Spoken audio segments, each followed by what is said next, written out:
Hello students, welcome back to our channel. So here in this video, most important and awaited subject important questions that is corporate accounting. This subject is only for the BCom general student or BCom honors, whoever is having corporate accounting subject in your semester 4 under Osmania University. Whatever the questions I am saying in this video will be more than enough to get easily passed in this subject, and you can easily score O grade also.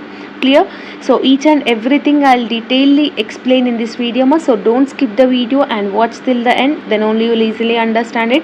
So let's get into the video. So corporate accounting, basically it is a problematic paper. Okay, so it is one of the hard paper for you people, because here the problematic will be little difficult to understand also.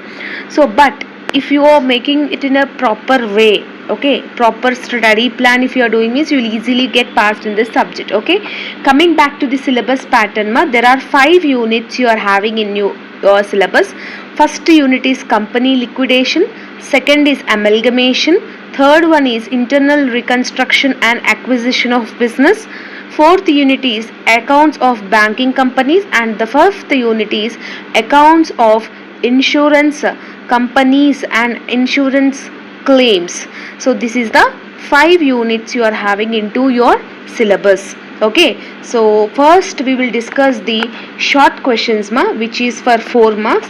That too theory we will discuss it. Okay, so theory part for short part A is important. From unit number 1 I have given only 3 questions, that is company liquidation, preferential creditors, explain the term contributory. This 3 questions is the top 3 and more than enough for your short theory from unit number 1. Coming back to the unit number 2, define amalgamation, explain the nature of merger and what is amalgamation also. So these 2 questions we are having for theory 4 marks from unit number 2. Okay, so whatever the questions I am saying, that will be enough to cover the short questions of theory. Okay, third unit I have given again 2 questions, internal reconstruction and acquisition of business. And coming back to the fourth unit, 4 questions I have given here. 4 questions is important. So cash book, slip system of posting, statutory reserve and rebate. Okay, these 4 questions for short theory, that is for 4 marks in your party. And the last unit for 5th is average clause I have given, reinsurance I have given. These 2 questions will be more than enough for part A short theory. Clear? So whatever the questions I am saying, for the students who want to get passed, they can also learn.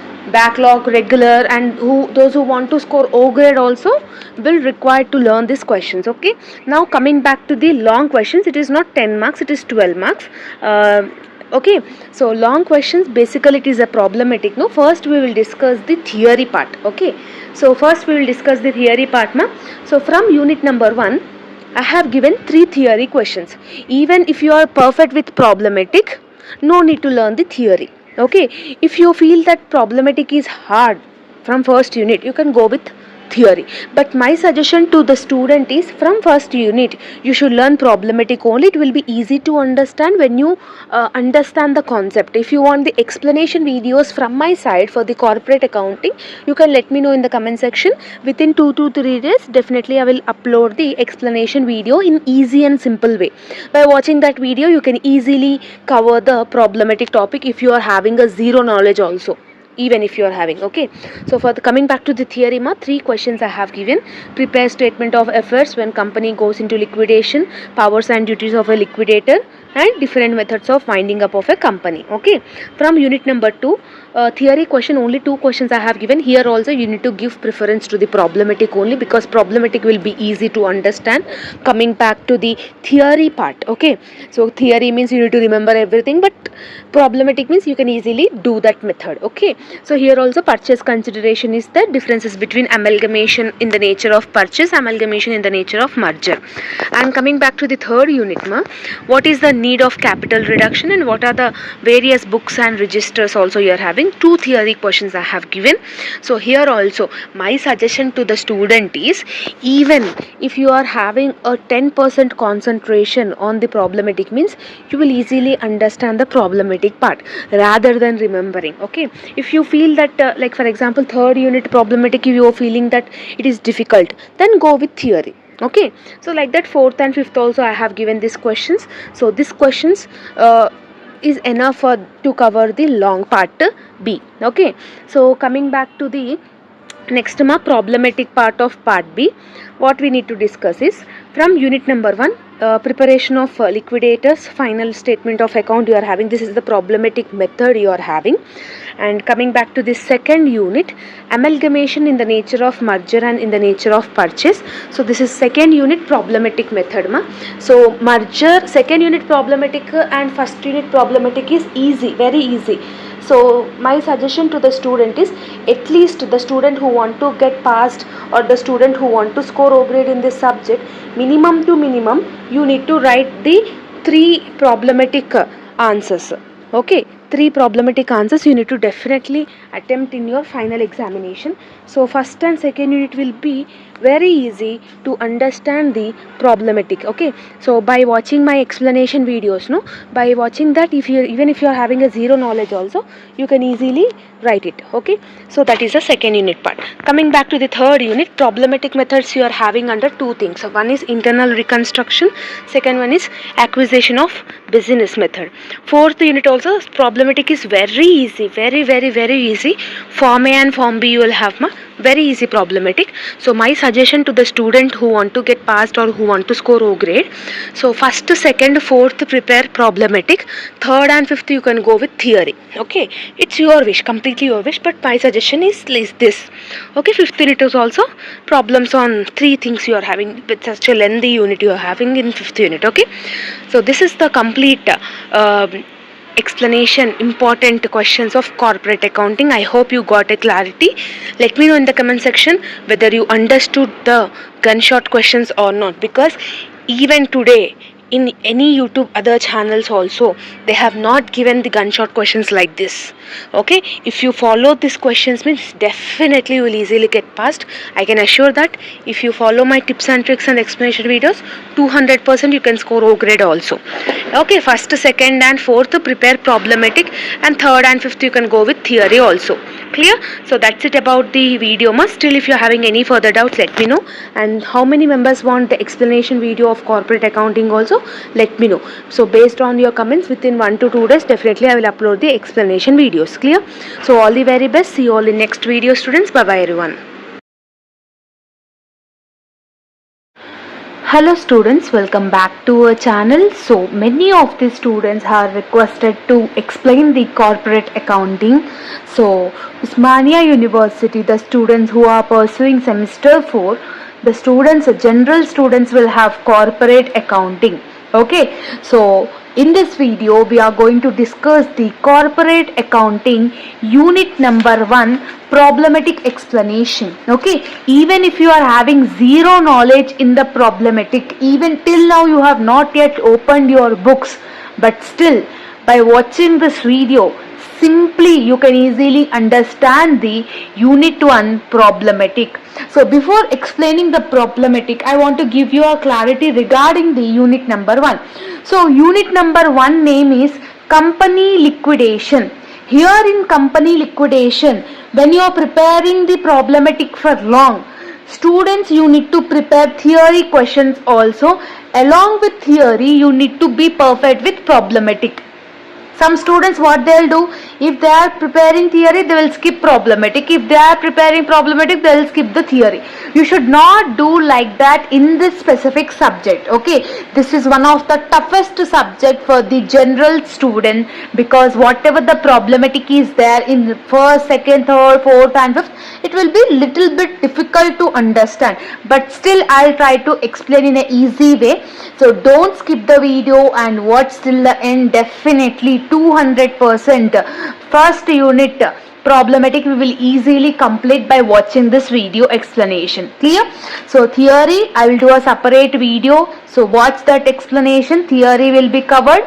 In this video we are going to discuss the problematic. So what is the problematic method we are having in unit number 1 in corporate accounting? Means liquidator's final statement or account. Liquidator's final statement. This is the problematic method we are having in this unit number 1. So how to do this liquidator's final statement? What are the things we need to do? Everything in detail I will explain, ma.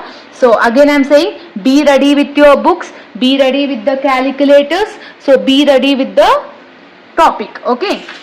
Now see the first question. Okay.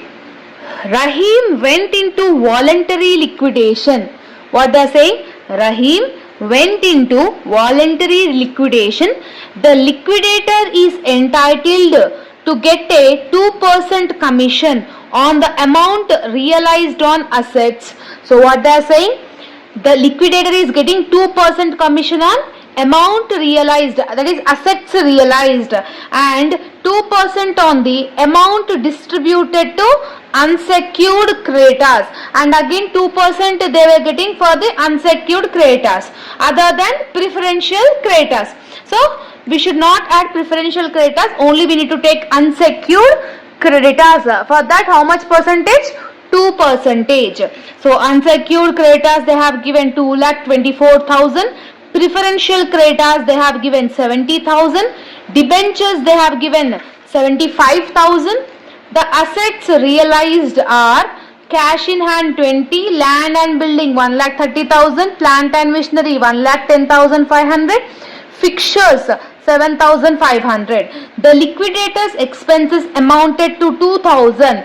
A call of 2 per share on the partly paid 10,000 equity shares. And here just I am reading the question. I know she said that explanation, but she is reading the question. So don't worry, first I will read the question so that you will understand what they are asking. Okay, so see here they are saying that prepare liquidator's final statement. Okay, they have given the data and they have given every information, and they are asking to prepare the liquidator's final statement. So how to do this liquidator's final statement? What is the pro forma table we are having? So liquidator's final statement pro forma will be receipts, amount, payments, amount. No debit, no credit, you should not write anything.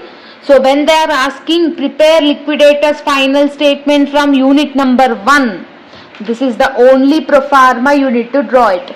Receipts, amount, payments, amount. Clear? So one thing remember, in receipt side only 2 things mainly it will occur. What is the first thing? First thing it will be assets realized. Second thing will be call on contributors. Call on contributors we will call it as. Okay. So this 2 only will come here in the receipt side. Remaining whatever they have given in the question, like liquidators remuneration, liquidators commission, unsecured creditors, preferential, whatever they are given in the data in the question, that all will comes here in the payment side only, except assets realized, except call on contributors. Okay, first they have given the assets realized, no? Where we will write that assets realized? Here we will write it here in the receipt side of company's liquidators assets. So how we will write it? Means see here, simply I am writing assets realized. Okay, assets realized. So what is the assets realized they have given? The assets realized are as follows, they have given in the question, no? So what is cash? Cash in hand is 20,000. Yes. Land and buildings is 1,30,000. Plant and machinery is 1,10,500. Fixtures is 7,500. So when you are adding all this, you will get the assets realized. That means 20,000 plus 1,30,000 plus 1,10,500 plus 7,500. When you are adding all this means you are getting the value of 2,68,000. So here I am writing 2,68,000. Okay. So when you are adding all these things means you are getting 2,68,000. Clear? So that is called assets realized. Okay. So for this assets realized, we need to show it in the working notes. How we will show it in the working notes? What we have calculated? Calculation of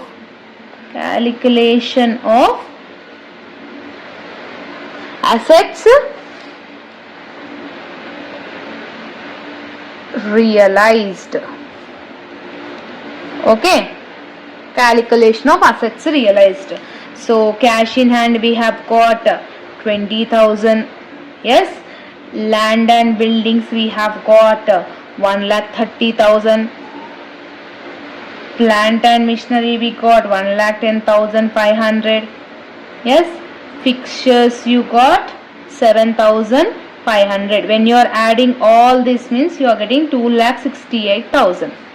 Okay. This you need to show it in the working notes. Okay. So after doing this, next what they have given in the question. See the first point. From first onwards we will come. The liquidators is entitled to get a 2% commission on amount assets realized. So how much is the assets realized? 2,68,000. What is the commission percentage? 2%. So how we will calculate liquidators commission? See. Liquidators commission. So what is amount assets realized? 2,68,000 into 2%.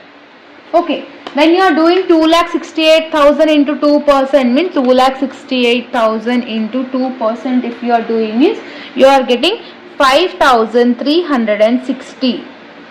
Okay. So what is the liquidators commission?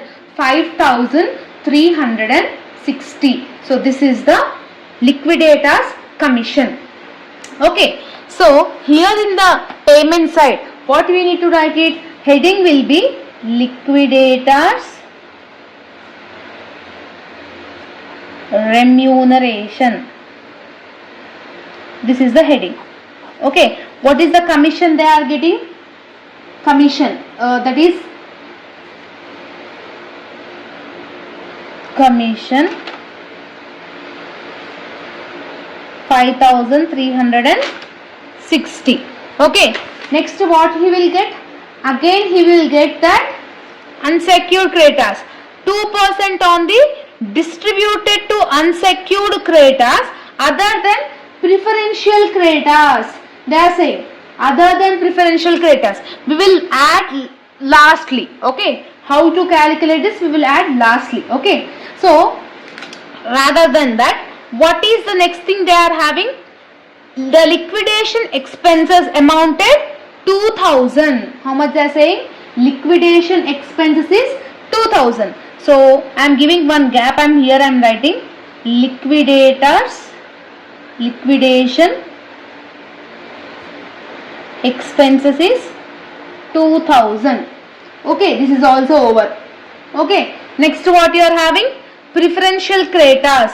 They have given the data, no? Preferential creditors is also a payment. How much it is there? 70,000. Okay. Next what they are having? Debentures. What we are having? 75,000. Debentures is 75,000. Why we are not taking unsecured creditors? Unsecured creditors we are having a working notes. Why? The amount 2% will be distributed to unsecured creditors they are saying, no? For that case we are keeping a separate thing so that we will calculate later. Unsecured creditors will be calculated later.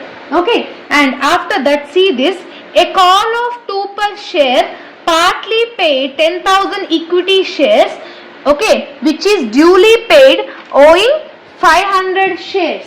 So what is the equity shares total? 10,000, right?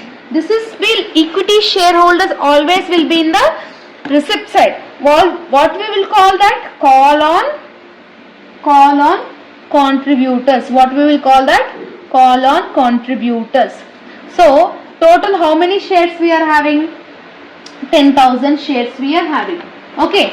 From that, how much is the owing things? Means how much is going out? 500 shares. So 10,000 minus 500 is nothing about 9,500. So 9,500 shares. Each how much they are saying the call value? Here you see. A call value of 2 per share. They are saying no. So 9,500 into 2. So 9,500 into 2 is nothing about 19,000. Yes? Yes or no? So out of 10,000 equity shares, 500 we need to deduct it. How much is the call value? 2. So 10,000 minus 500 is 9,500. 9,500 into 2 is 19,000. So here only two things will come maximum in every question. One is calls in arrears or calls on contributors will kill. Second one is assets realized. Okay. Next what we need to do? Next we are having the unsecured creditors working notes we are having. Okay. How to calculate the commission of this? So this is working notes number 2. So calculation of commission. Calculation of commission on unsecured creditors. Okay, we are calculating this. How to calculate that? What is the total receipts we are having here? That means 2,68,000 plus 19,000. So 2,68,000 plus 19,000 if you are doing means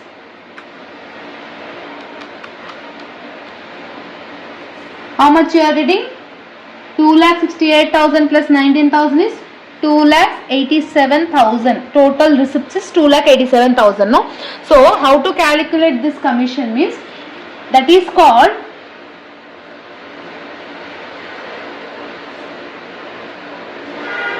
cash available. So cash available is 2,87,000. Okay. From that, whatever we are having here in the debit side, we need to deduct all that things. Okay. So that means minus commission. How much is the commission? 5,360. And bracket indication is nothing about minus. Next, 2,000 is the liquidators expenses. 70,000 is the preferential creditors. 75,000 is the debentures. Clear? So when you are deducting all these values from 2,87,000, you will getting the value of 1,34,640. So what is the final answer you are getting? 1,34,640. After doing all these adjustments, we need to take 2% distributed to unsecured creditors. That means for this value we need to take it. What is we are calling that as a liquidators remuneration. So liquidators remuneration is 2%. On which we need to do it? 1,34,640 into 2% if you are doing means you are getting 2,640. So what is the value? 2,640. Okay.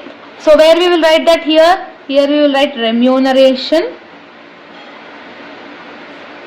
2,640. So 5,360 plus 2,640 if you are adding means you are getting the value of 8,000. If you add this both you will get 8,000. No? Then everything is completed. After completing everything, okay, what we need to do? highest value on the both the sides, that is 2,87,000, 2,87,000 on the both the sides we have wrote. After writing all the things, 2,87,000 minus this all values you need to do it. 2,87,000 minus 8,000, 2,000, 70,000 and 75,000. What is the balancing figure you will get? 1,32,000. This 1,32,000 is called unsecured creditors. What we will call it as? Unsecured creditors. This is balancing figure. Means from highest amount to these all values if you are doing means you are getting 1,32,000. Clear? So like this liquidator's final statement you need to do it. So assets realized and column contributors will be here. Liquidators remuneration, commission, expenses, preferential creditors, everything will be in the payment side. Then highest amount minus payment side amount if you are doing means you are getting the balancing figure 1,32,000. Like this you need to do the solution. Okay, so try to understand the concept how I am doing. Okay, then you will easily understand. Now we'll do the second question, ma. What is the second question? A limited company went into voluntary liquidation with the following liabilities. They have went into the following liquidation. What is the company name? A limited company. So here I am writing A limited company liquidators final statement. What is the data they have given? Creditors they have given, bank overdraft they have given, preference shares they have given, equity shares they have given, assets realization also they have given, liquidators remuneration, liquidators expense also they have given. First step what we will do it, ma? First we will write in the receipt side assets realized. Yes or no? So see here I am writing assets realized. So what is the assets realized we have got? Directly they have given 2 lakhs. So directly here I am entering 2 lakhs. Because directly they have given no. Yes or no? That's it. Okay. Next one. Expenses on liquidation. Liquidation expenses where we will get? Here only no. In the payment side. So liquidation expenses is 2,000. Okay, liquidators remuneration also will come here in the payment side. Yes or no? So liquidators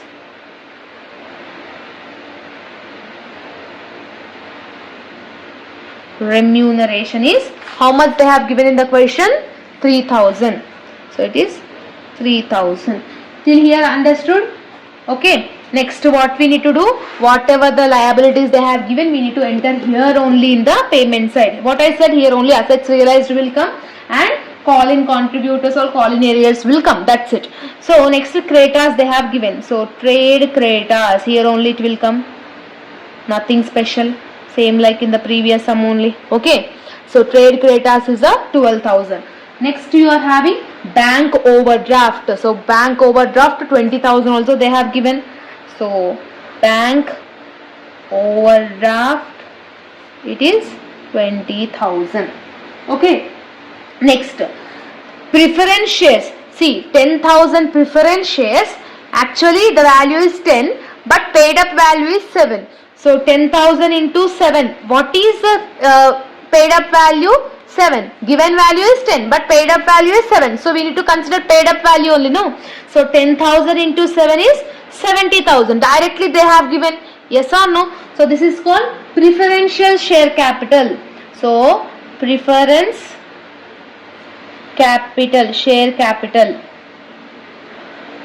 How much directly they have given? 70,000. Clear? So preferential share capital is 70,000. Okay. Now second thing what we need to do? Next they have given the, see here, 10,000 equity shares, 10 each but paid up value is 9. So 10,000 into 9 is 90,000 they have given. Okay, nice.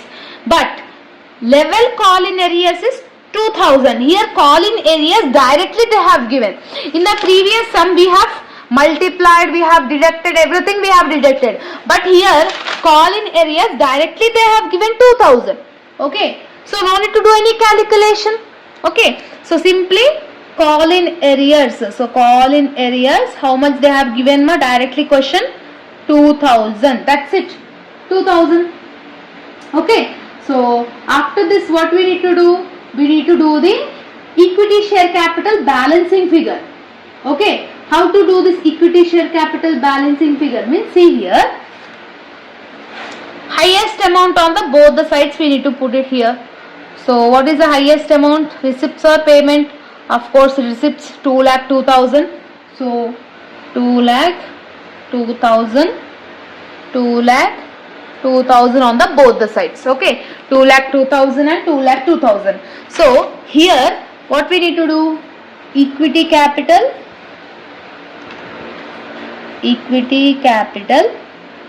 balancing figure. So 2,02,000 minus all payments.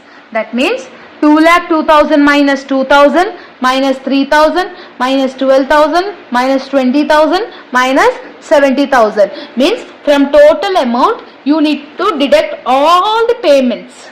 Okay. After deducting all the payments you are getting the value of 95,000. So this 95,000 is the balancing figure. Okay, this is called equity capital balancing figure. Here we are not having any unsecured creditors calculation, nothing like first one. Only we are having the balancing figure, that will be okay. Now, how to calculate per share? Simply, what is the capital we have got? Equity capital 95,000. No, 95,000 divided by what is the equity shares? 10,000. So 95,000 divided by 10,000 if you are doing means, so you will get 9.5 per share. That's it. Okay, per share if they are asking means what is the capital, equity capital we have got in 95,000. What is the shares, equity shares they have given? 10,000. So 95,000 divided by 10,000 if you are doing means, so 9.5 is the per share we are getting. So like this you need to do the solution. Okay, this is liquidator's final statement. Okay, and we will discuss another question also. Okay, for more clarity. Okay, so next question, see here they have given the balance sheet. So balance sheet of Bad Luck Limited. So balance sheet of Bad Luck Limited on the day of liquidation. They have given liabilities, they have given assets also. They have given, see here, stock was sold for 4,55,000 which was given as a security for bank loan. Okay, so stock is sold out it seems, but it was given as a security for bank loan. All other assets were realized at book value 80%. Liquidators expense is 5,000. Liquidators remuneration is 15,000. First step what is the first step? You will get it in the receipt side. Assets realized. Except stock, that is stock were actually sold out but it is kept as a security. Except stock, all other assets. So what is the assets? Land and building is an asset. Other fixed is an asset. Stock we should not take it. Yes. Next one what you are having? Debtors you are having. Yes. Next profit and loss account we should not take it because it is not an asset. So P&L account is not an asset. So except this remaining 4 and except stock also we should not take it. Remaining all other things like land and other fixed assets and debtors are realized at 80% it seems. That means land and buildings. See here I am writing the working notes So land is 2 lakhs. Okay. 2 lakhs into 80% if you are doing this you will get 1,60,000. Next, other fixed assets is 1 lakh. 1 lakh into 80% is nothing about 80,000. Yes, stock we should not take it. Debtors what you are having? Debtors 1,50,000 into 80% if you are doing means you are getting 1,20,000. Okay, so this is the assets realized. So land is realized at 1,60,000. Okay, other fixed assets is realized at 80,000. Debtors is realized at 1,20,000. Okay, Next, stock. What is the stock were sold actually? 4,55,000 actually stock were sold. Okay, but it has given as a security for bank loan. That means how you will do this kind of question if they are giving like this means, what is the stock value? Stock value is, stock sold out value is 4,55,000. From that deduct bank loan, because bank loan is kept for the security, no, for bank loan. Okay, what is a bank loan? 3 lakhs. So 4,55,000 minus 3 lakhs if you are doing means you will get a balancing figure of 1,55,000. So this 1,55,000 is called, the remaining stock whatever is left over is called assets realized. So stock, how much it is realized? 1,55,000. Okay, now add everything. That means 1,60,000 plus 80,000 plus 1,20,000 is 2 lakhs plus 1,55,000. So you are getting 5,15,000. This is called assets realized. So how much is the assets realized we got? 5,15,000. Okay. Now come back to the other things. What is the other thing they have given? Liquidators expenses and liquidators remuneration will come in the payment side. No. So here I am writing liquidators expenses is 5,000. Next, liquidators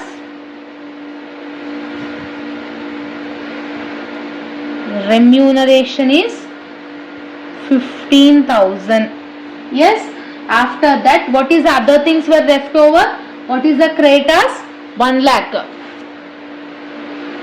No adjustments, nothing. So directly we need to put it here.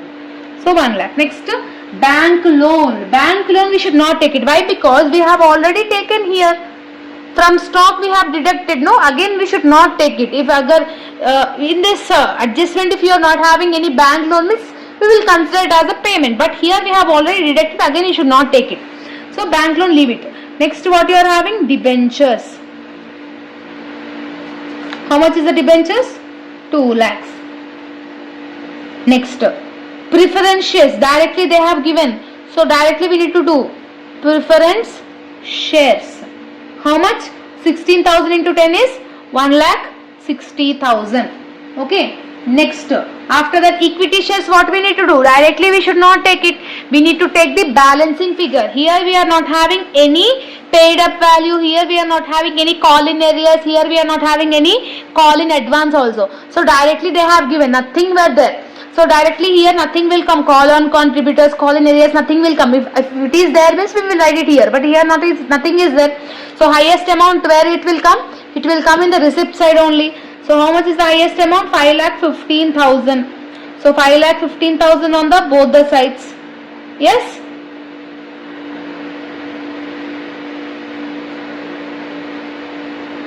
From this 5,15,000, you need to deduct all these values. After deducting all these values, you will get equity, capital, balancing figure. So 5,15,000 minus 5,000, 15,000, 1 lakh, 2 lakh, 1,60,000. All these things means if you are doing the deduction part means you are getting the value of balancing figure. Okay. So 5,15,000 minus all these things means if you will get the value of 35,000. Okay. So how we will calculate per share? Simple thing. In first sum we have done no. 35,000 divided by what is the equity shares they have given? How much is the equity shares? 24,000. So 35,000 divided by 24,000 if you are doing it, you will get a value of 1.4. So 1.4 per share. Okay, same like first one we have done no. Second one per share how we have done? 95,000. Equity share number of shares is 10,000. Same like that, 35,000 divided by 24,000, so that you will get the per share. So like this you need to do the liquidator's final account, final statement. So if you are understanding this problems means definitely how much tough the problem it will be, you will able to attempt it.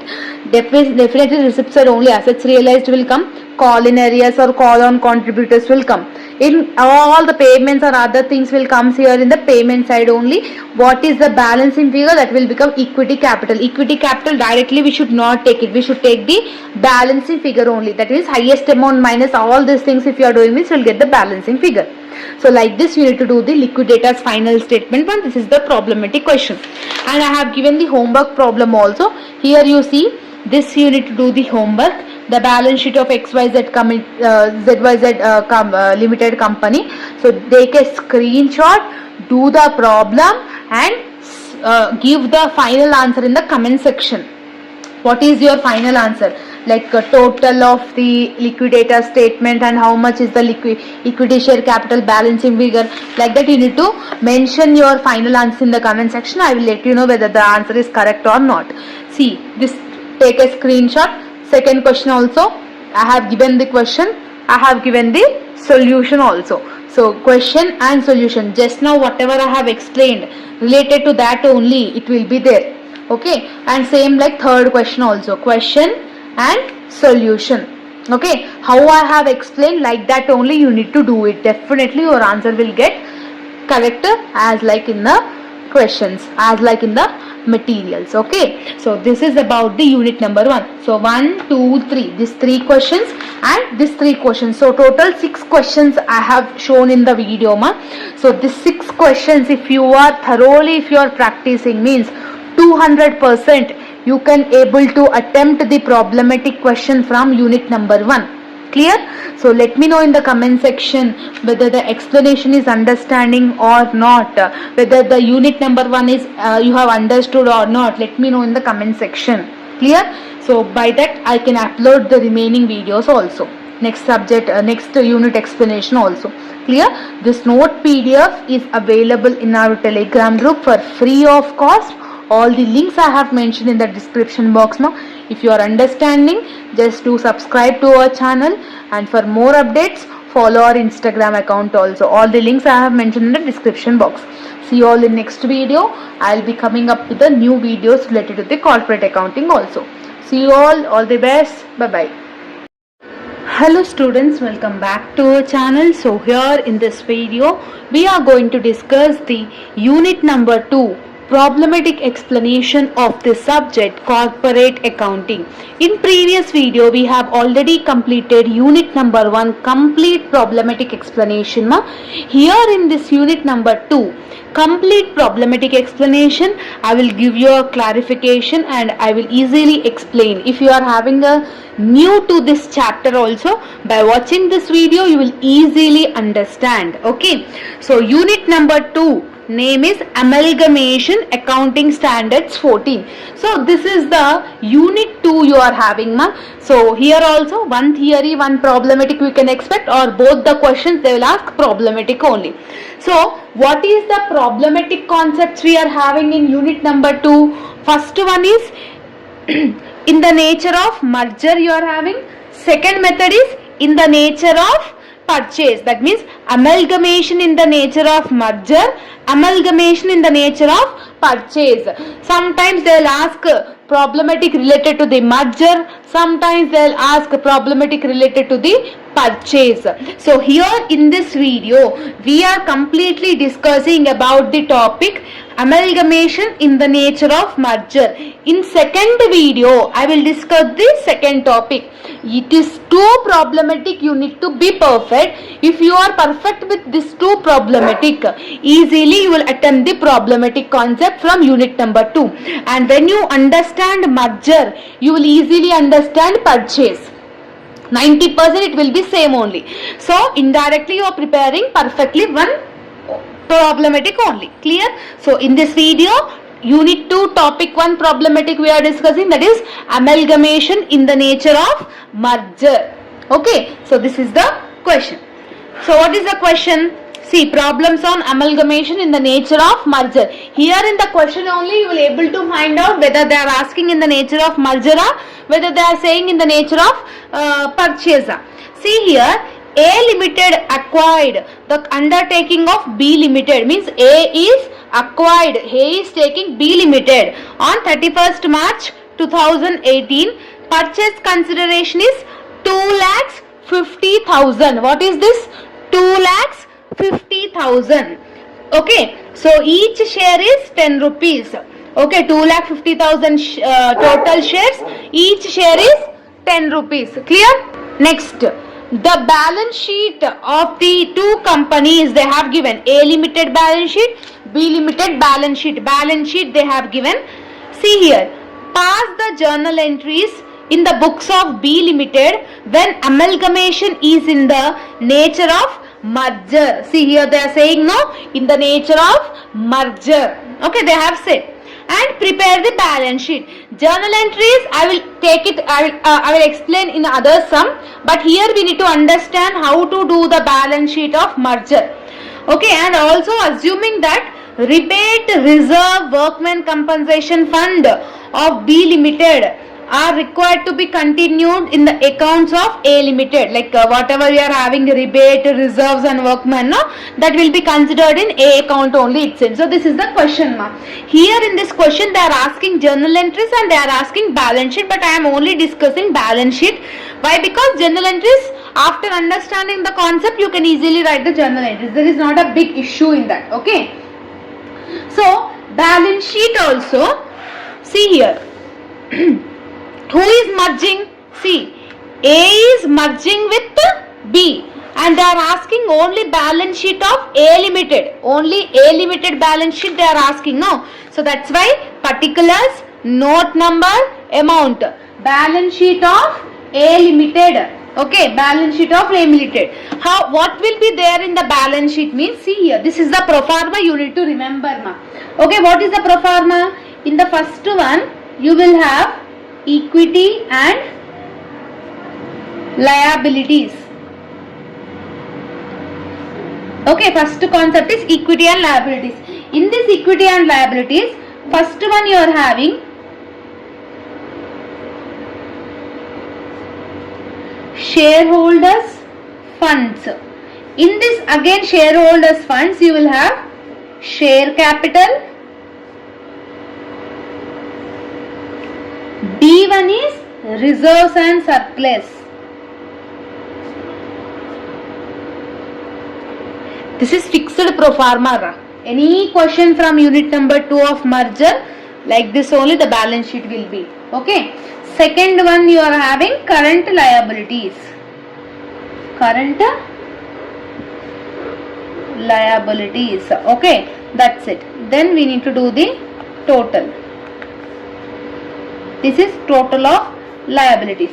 After that, second one you will have assets.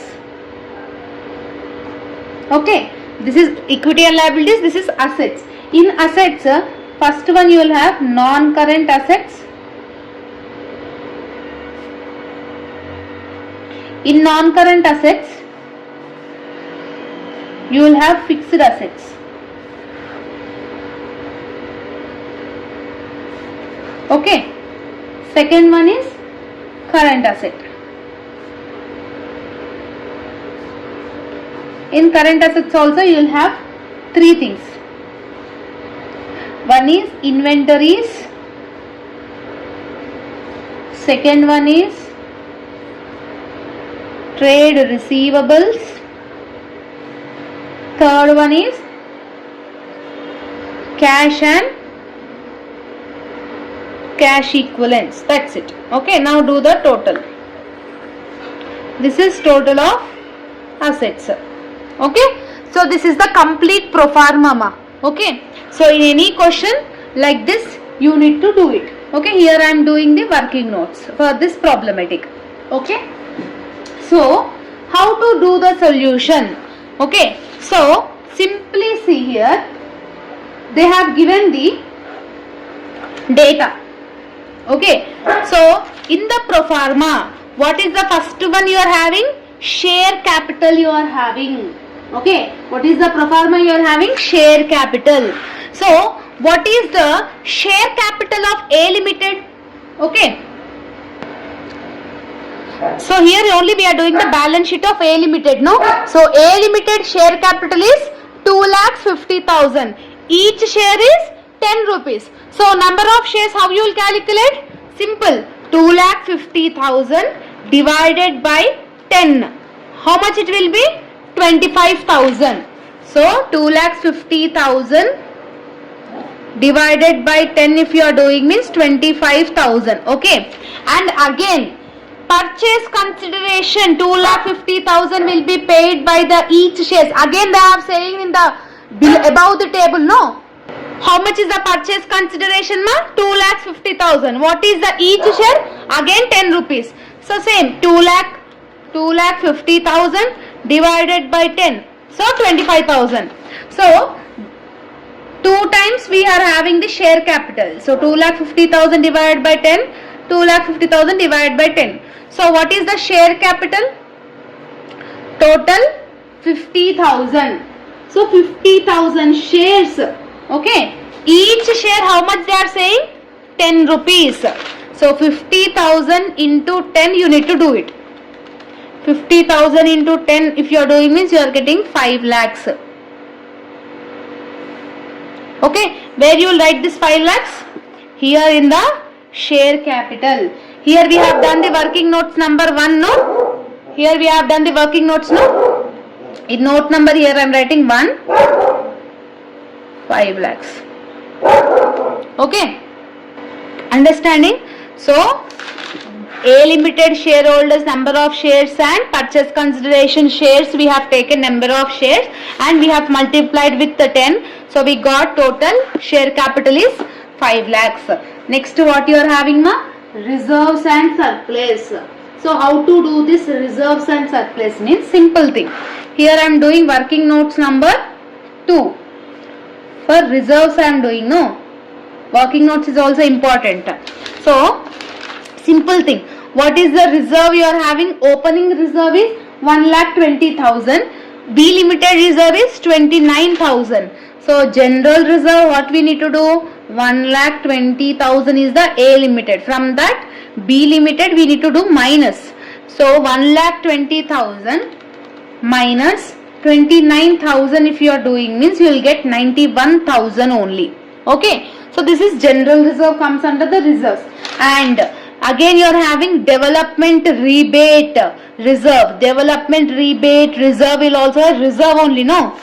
So development rebate reserve. So what is this we need to do? A Limited is 10,000 plus we need to do. Okay, general reserve always we need to do minus because it is decreased value. So general rebate is development rebate is plus. So 10,000 plus 37,000. It will become 47,000. Okay. Next what you are having? Workmen compensation fund. Fund is also same thing. So workmen compensation fund. Simple. 15,000 is A plus 24,000 is B. So 15,000 plus 24,000 is 39,000. Okay. So next profit and loss account. Profit and loss account will also comes here in the reserves only. So next what you are having? Profit and loss account. When you are taking profit and loss account, we need to take only 10,000. Why only 10,000? Why not B1 means? We are doing only balance sheet for A Limited. So that's why we need to do only the profit and loss account of A Limited. What is that? 10,000. So that's it. Okay, now do all the things. So 39,000 plus 10,000 plus 47,000 plus 91,000. How much you are getting? 1,87,000. This is the total amount. So you need to write it here in the reserves working notes number 2. 1,87,000. Clear? Next what you are having? Current liabilities. No. What is the current liabilities you are having? 45,000 and 95,000. Yes. So how you will do this? Working notes number 3. You are doing for the current liabilities. That means how much is the amount you are having, ma? 45,000 plus 95,000. So 45,000 plus 95,000. Simply we need to add it. So 45,000 plus 95,000 is 1,40,000. So where you will write here in the current liabilities, working notes number 3. So 1,40,000. Clear? After doing this, now nothing is left over. Share capital is over, equity shares is over, general reserve, penal account, rebate, workman compensation fund, current liabilities. Everything is over in the liability side. Just do the total. 5 lakhs plus 1,87,000 plus 1,40,000. How much it will be? 8,27,000 you will get. So 5 lakhs plus 1,87,000 plus 1,40,000. 8,27,000 is the answer of current of total liabilities. Now same here in the asset side also. Simply fixed assets you need to take it aside. What is the fixed asset? Land and buildings, plant and machinery, furniture and fittings. These three are the fixed assets, no? So fixed assets I am doing the calculation. Working notes number 4. So here I am doing the fixed assets. So fixed assets calculation. What is the fixed assets we are having? Land, plant, furniture. So land, plant, furniture. These all three are the fixed assets, no? What is the opening and closing? Land is 1,20,000 and 80. So 1,20,000 plus 80,000. Plant is 2 lakhs plus 1,80,000. Next furniture is 10,000 plus 20,000.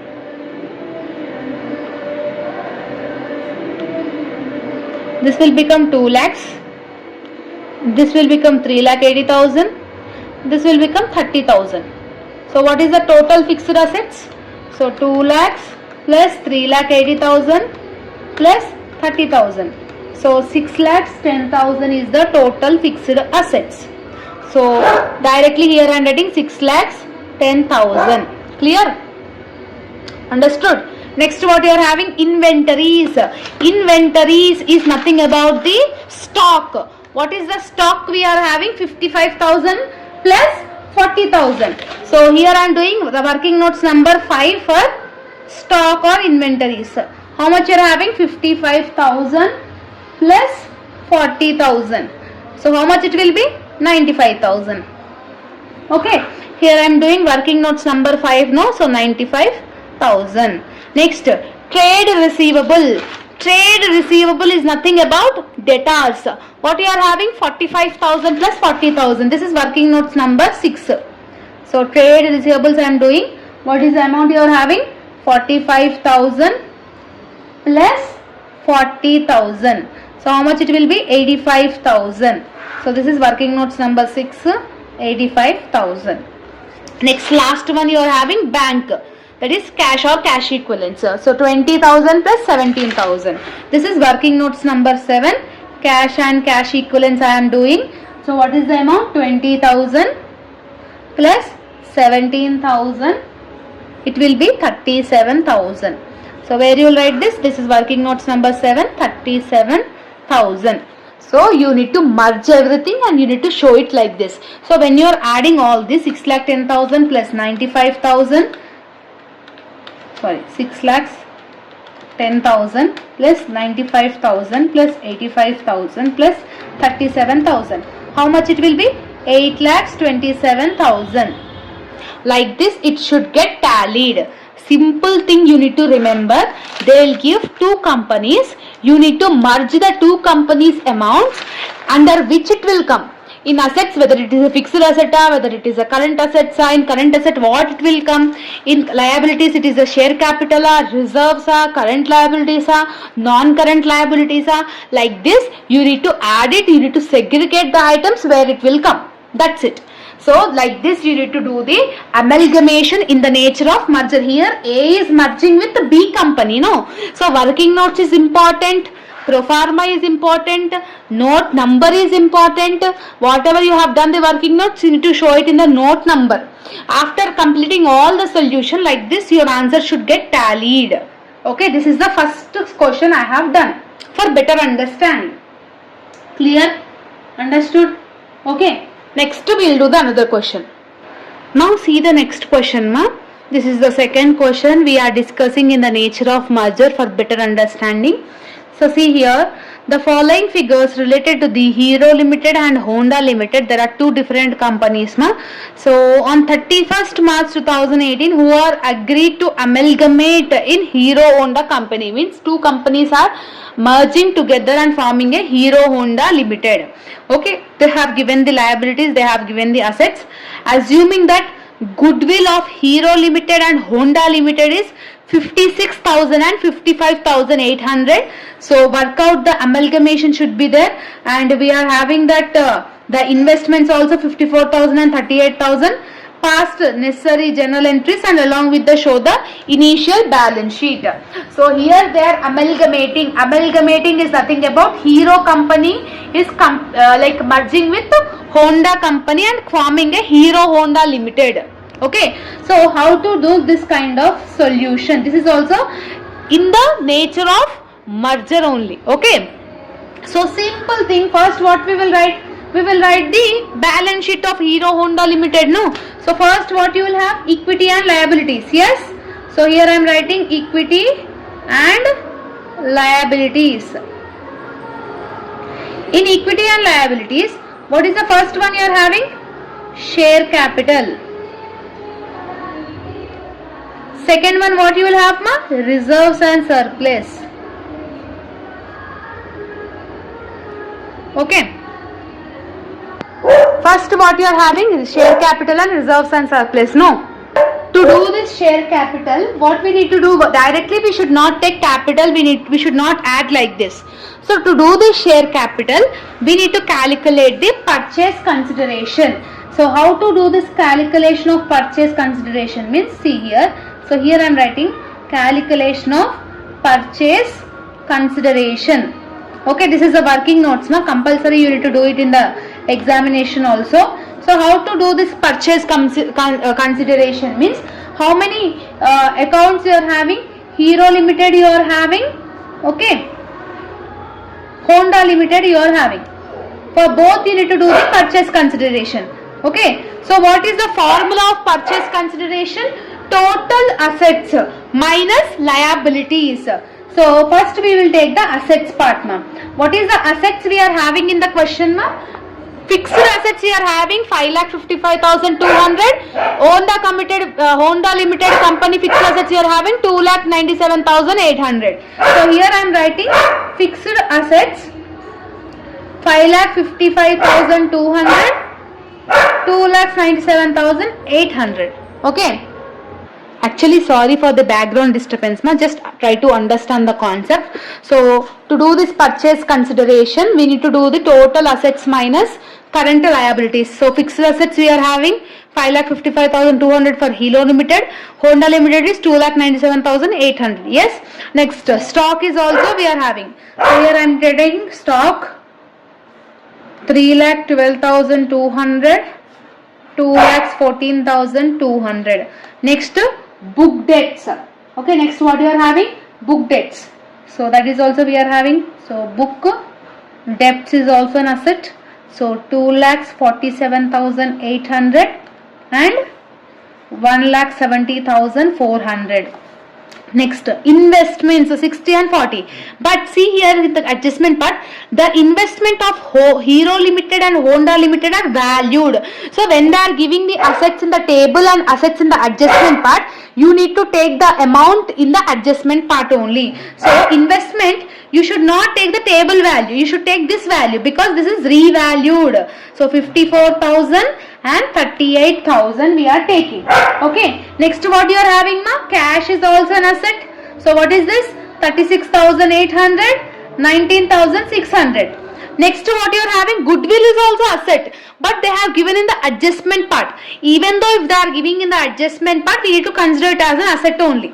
So goodwill is also an asset, no? So goodwill, what is the goodwill amount we are having? 56,000 for the Hero Limited, 55,800 is the Honda Limited. Like this we need to do all the assets.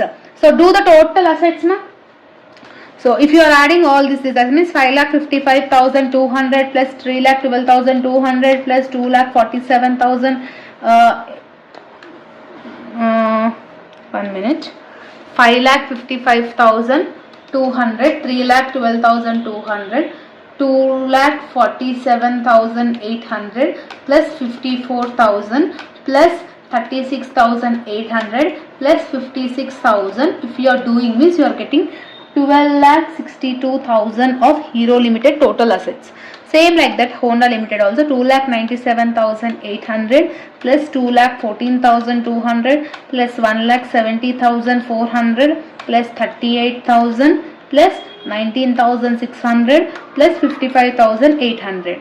If you are doing means what you are getting 7,95,800. From this we need to deduct the liabilities. So here I am doing minus liabilities. So what is the liabilities we are having, ma? Capital you should not take it. Profit and loss account you should not take it. Any reserves also you should not take it. Only you need to take the current liabilities, like for example creditors, bills payable, bank overdraft, this kind of stuff. If you are having in the liability side, you need to take it. So we are having only creditors, no? So we need to deduct this creditors. So what is the creditors of Hero and Honda Limited, ma? So 1,52,000 is for the Hero Limited, 2,02,000 is for the Honda Limited. What we need to do? We need to deduct this. Then you will get the purchase consideration. That means 7,95,800 minus 2,02,000. If you are doing means 5,93,800 is the answer.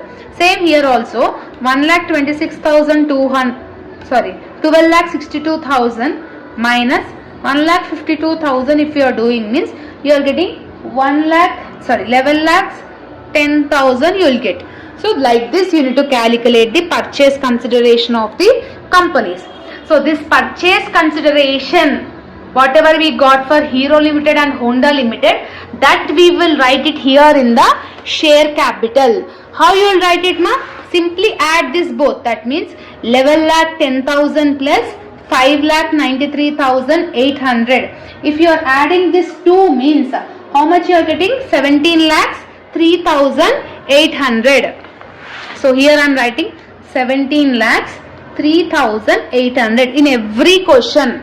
Okay, in every question, if the question is like this in the nature of merger, means whatever the purchase consideration we got for the both the companies, no, that purchase consideration we need to write it in the share capital. Okay, so like this you need to do the adjustment part. Clear? Understood? So simple, easy, and it will be very easy to understand also. Clear? Next, reserves and surplus, we are not having any reserves here, only profit and loss account we are having, but profit and loss account we will not take it here in the reserve part. So if they are having general reserve, then we will take it, but when we are both the companies is merging, no, that time we will not take any reserves and surplus.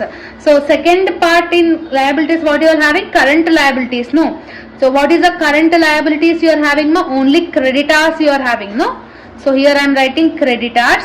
So what is the creditors you are having? 1,52,000 plus 2,02,000. So 1,52,000 plus 2,02,000. If you are adding together 1,52,000 plus 2,02,000 means you are getting 3,54,000 you are getting. So this is the only liabilities part you are having. Capital already we have taken, profit and loss we should not take it, creditors we have taken. Only these 3 parts you are having. Just do the total of total liabilities.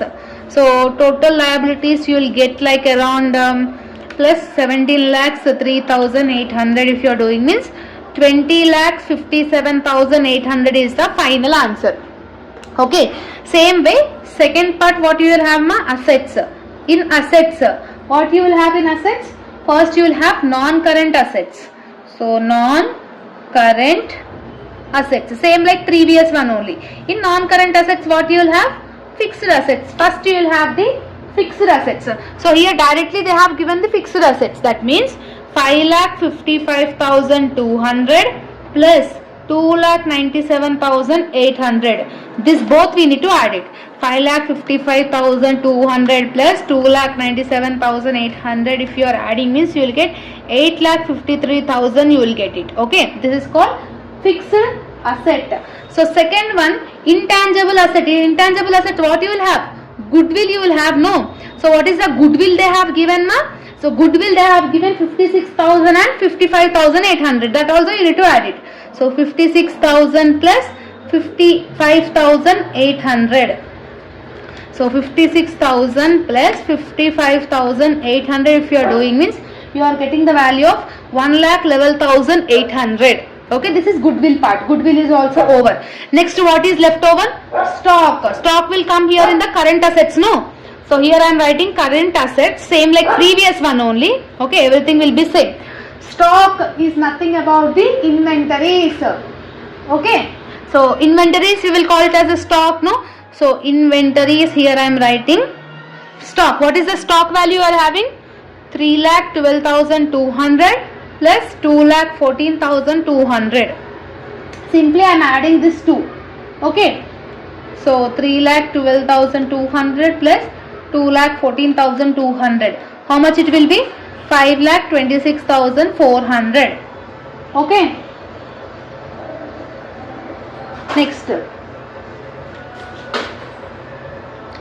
Next, what you are having? Book debts. Book debts is nothing about trade receivables. Trade receivables is also known as the debtors, no? So trade debtors is also known as trade receivables. So that will be considered as 2,47,800 plus 1,70,400. Yes.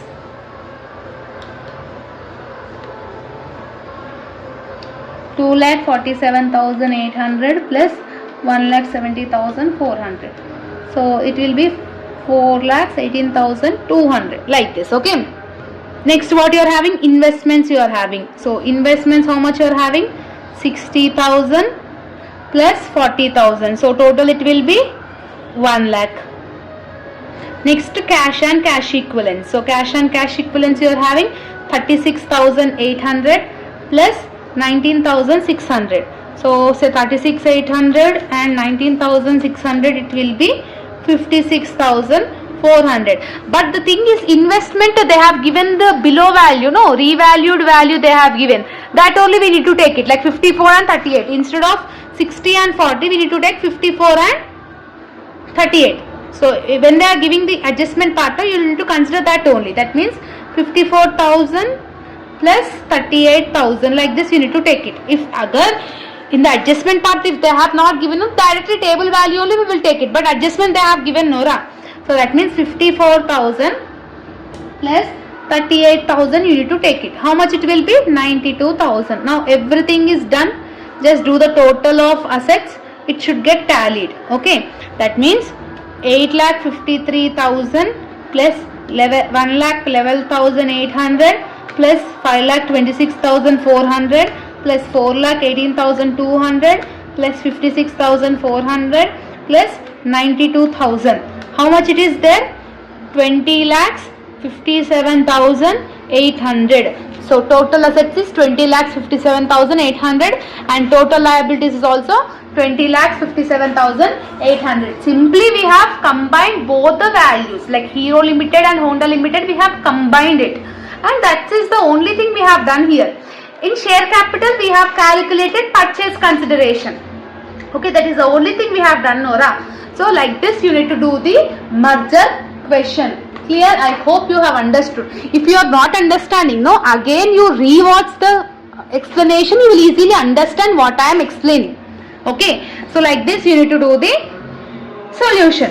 Next question also I will explain, ma. See here, directly they have given, neatly they have given here.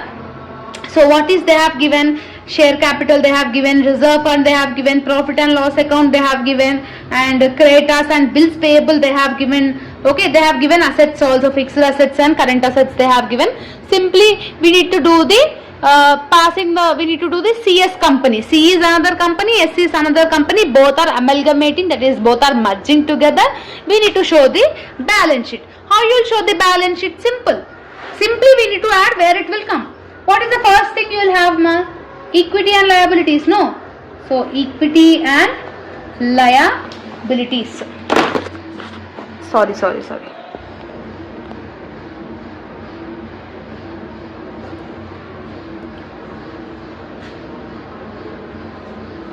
In equity and liabilities, first you will have shareholders fund. Okay. In shareholders fund, again you will have share capital. What you will do the share capital? Simply we need to add it. So that means 50,000, 5 lakhs and 3 lakhs. So total it will be 5 plus 3 is 8 lakhs. So 5 lakhs plus 3 lakhs is 8 lakhs. Simply we need to do it. Okay. Next, reserve fund also. Reserve. What you will do? 2 lakhs plus 2 lakh 50,000. Total it will be 4 lakh 50,000. Next, profit and loss account will also comes here, no? So here I am writing profit and loss account. So directly we am writing here. So it is 90,000. Okay. Next, creditors and bills payable comes here in the current liabilities. So here I am writing current liabilities. Okay. How you will do this current liabilities? You are having creditors and bills payable. So 2,25,000 plus 1,55,000. So see here 2,25,000 plus 1,55,000. If you are doing this, you are getting 3,80,000. That's it. Now do the total. So 3,80,000 plus 90,000 plus 4,50,000 plus 8 lakhs. So 17 lakhs 20,000 is the total liabilities. Okay. Now in the asset side, second one what you are having ma? Assets. In assets what you will have? Non-current assets. First you will have non-current assets. In non-current assets what you will have? First one, fixed assets. So what is a fixed assets here? Goodwill is an intangible asset. Land and patents is a fixed assets. So land and patents, here I am doing the working notes ma for fixed assets for better understanding. So see here the working notes. What is the land we are having? 6,70,000 plus 5,20,000. Okay. Next, patents you are having 1,60,000 plus 1,05,000. Okay. So what will be the total? 6,70,000 plus 5,20,000. It will be 11,90,000. Next, 1,60,000 plus 1,05,000. It will be 2,65,000. So 2,65,000 plus 11,90,000 is 14,55,000. So total fixed assets is 14,55,000. So here I am writing working notes number 1, 14,55,000. Okay, you can do working notes for this also, not an issue. Next you are having intangible asset. No, intangible is nothing about goodwill. Here I am writing goodwill. Okay, simply we need to add the goodwill. So 1 lakh plus 80,000. So total it will be 1,80,000. Next you are having current assets. Current assets what you are having ma? Bills receivable. Bills receivable will comes here in the trade receivable, no? So trade receivable. So 20,000 plus 15,000. So it will be 35,000. Next you are having cash and cash equivalents. That means bank. 25 plus 25 it will be 50,000. So like this you need to add where it will come. You need to merge that both the values. Now do the total. 14,55,000 plus 1,80,000 plus 50,000 plus 35,000. Like this you need to do it. So how much you are getting? 17,20,000. That's it. Okay. So this is the way you need to do the solution. So both are tallied. Okay. Simply where we need to get, where we will enter all the things that you need to do it. That's it. Okay. Now here I have given the homework summa here. So this both the questions you do it as a homework and let me know your final answers in the comment section. This is the first question and take a screenshot. This is the second question. These two questions you need to do the homework. So as of now we have discussed the first part, that is in the nature of merger we have discussed. Amalgamation in the nature of merger we have completely discussed. Clear? So let me know in the comment section whether the explanation is understanding or not. If you are having any difficulty in understanding, let me know in the comment section. So better to prepare problematic from this unit rather than theory. Amalgamation in the merger and purchase compulsory, one problematic every year they are asking. Sometimes both the problematic only they are asking. So that's why problematic is non-negotiable. You should not skip that. Clear? All the very best. See you all in the next video. This notes PDF is available in our Telegram group for free of cost. All the links I have mentioned in the description box. See you all in the next video for the topic number 2. After watching this, please watch topic number 2 also. If you are watching 2 topics only, then you will complete unit number 2 problematic. Clear? So that's it about the video. See you all in the next video, students. Bye bye everyone. Hello students, welcome back to our channel. So here in this video we are going to discuss the corporate accounting subject unit number 2 amalgamation, second topic. Okay, so in previous video we have discussed the first problematic concept in unit number 2 in corporate accounting. Now we are discussing unit number 2 second topic problematic. Okay, so previously we have already discussed amalgamation in the nature of merger. Now in this video we are doing the amalgamation in the nature of purchase. So I request you to watch the first problematic topic, then only you will understand second problematic topic in unit number 2.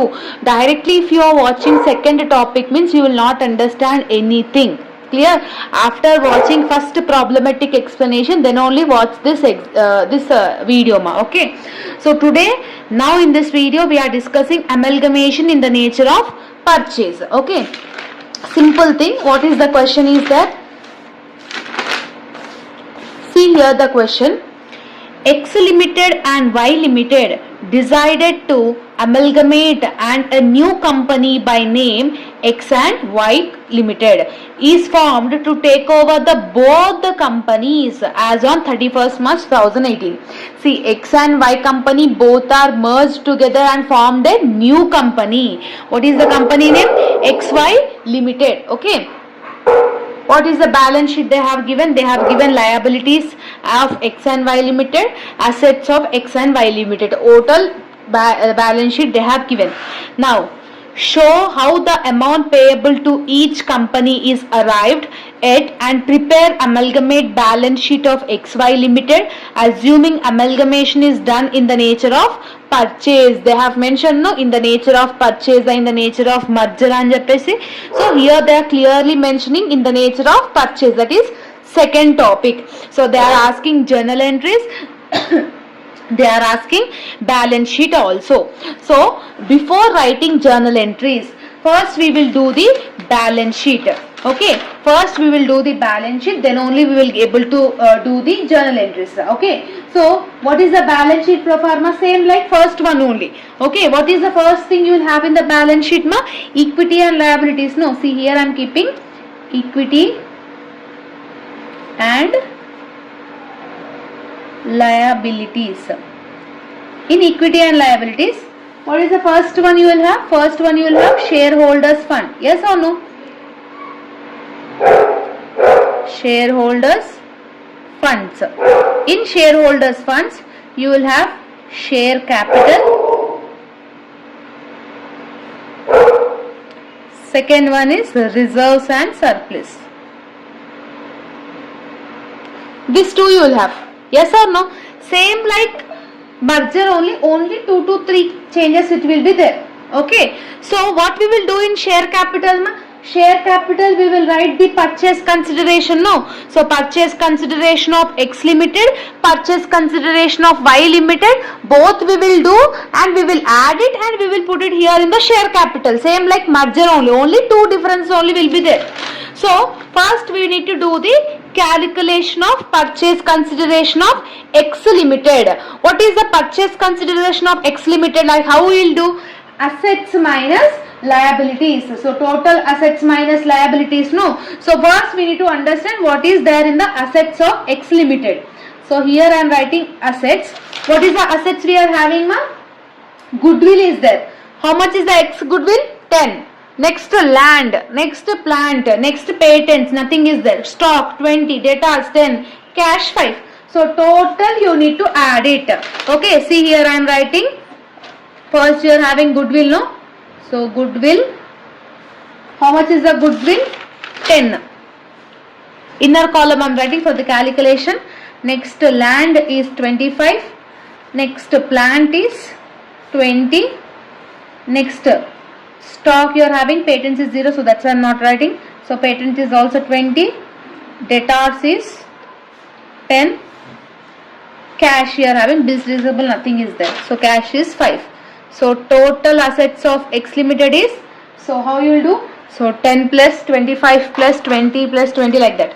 So 10 plus 25 is 35, 20, 20, 40, 50, 55. So 55. So total is 90. So total assets of X Limited is 90. From that what we need to do? We need to deduct the liabilities. So what is the liabilities we are having in the purchase consideration? You should not take capital, you should not take reserve fund, you should not take profit and loss account, you should not take any kind of fund also. Only we will take the current liabilities. What is the current liabilities we are having? Bank overdraft, creditors and bills payable. Okay, so bank overdraft of X Limited is nothing we are having, so that's why we are not taking. So bank overdraft is nil. So here I am writing bank overdraft is nil. Next what you are having? Creditors. Okay, creditors is 10. So bills payable you are having 5. So total how much it is? Total current liabilities is 15. So 10 plus 5 is 15 no. So what is the purchase consideration? That means 90 minus 15. How much it will be? 75. Okay, like this you need to do the purchase consideration of X Limited. Now after doing the X Limited, same way purchase consideration of Y Limited. So same thing, assets minus liabilities. So what is assets you are having? Goodwill 8.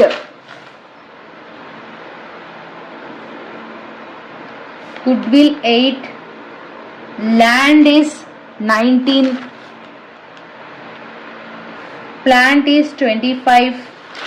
Plant is 25. Yes. Patents is 5.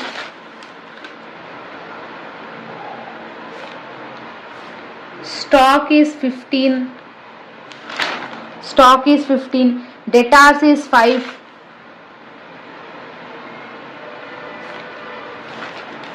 Bills receivable is 2.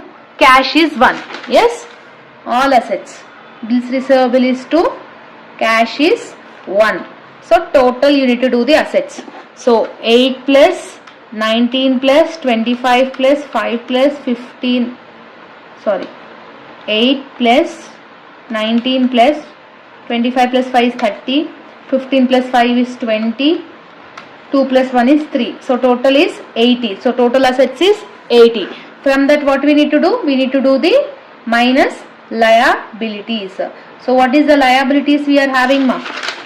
Bank overdraft is 5. Creditors is 12. Bills payable is 3. Yes or no?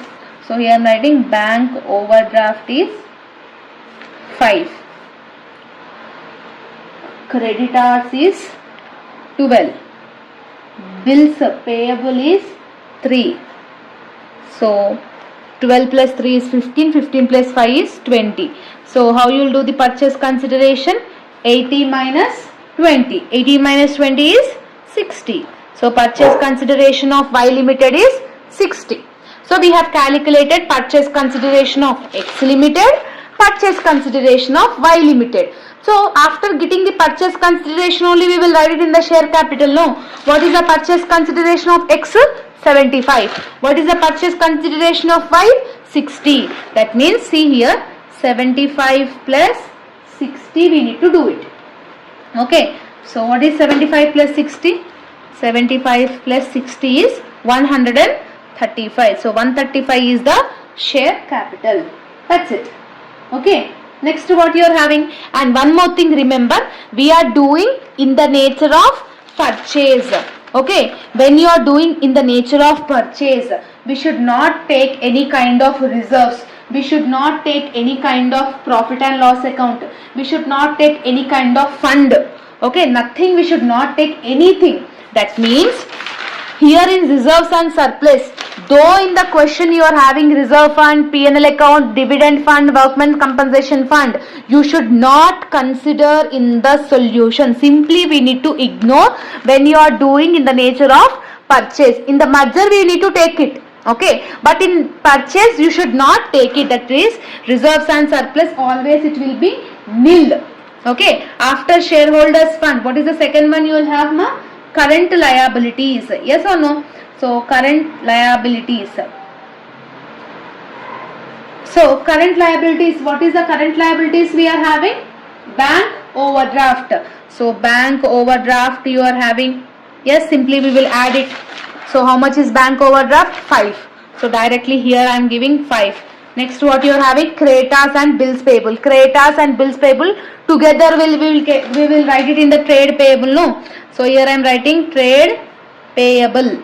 In trade payable we are adding creditors and bills payable. So 10 plus 5 is 15, 12 plus 3 is 15. So 15 plus 15 is 30. So 15 plus 15 is 30. So that's it. So share capital, purchase consideration we have taken. We should not take any kind of fund. We have taken bank overdraft, creditors and bills payable. So liabilities is over. That means total liabilities is over. So total of liabilities is 135 plus 5 is 140. 140 plus 30 is 170. So total liabilities is 170. Now next one, coming back to the assets side. So second one what you will have, ma? Assets. In assets what you will have? First one, non-current assets. Yes or no? Pro forma you are having, remembered or not? Non-current assets. In non-current assets again you will have fixed assets. Okay, here you will have again fixed assets. What is the fixed assets we are having? Simply we need to add every asset. Okay. See, here I am doing the working notes for fixed assets.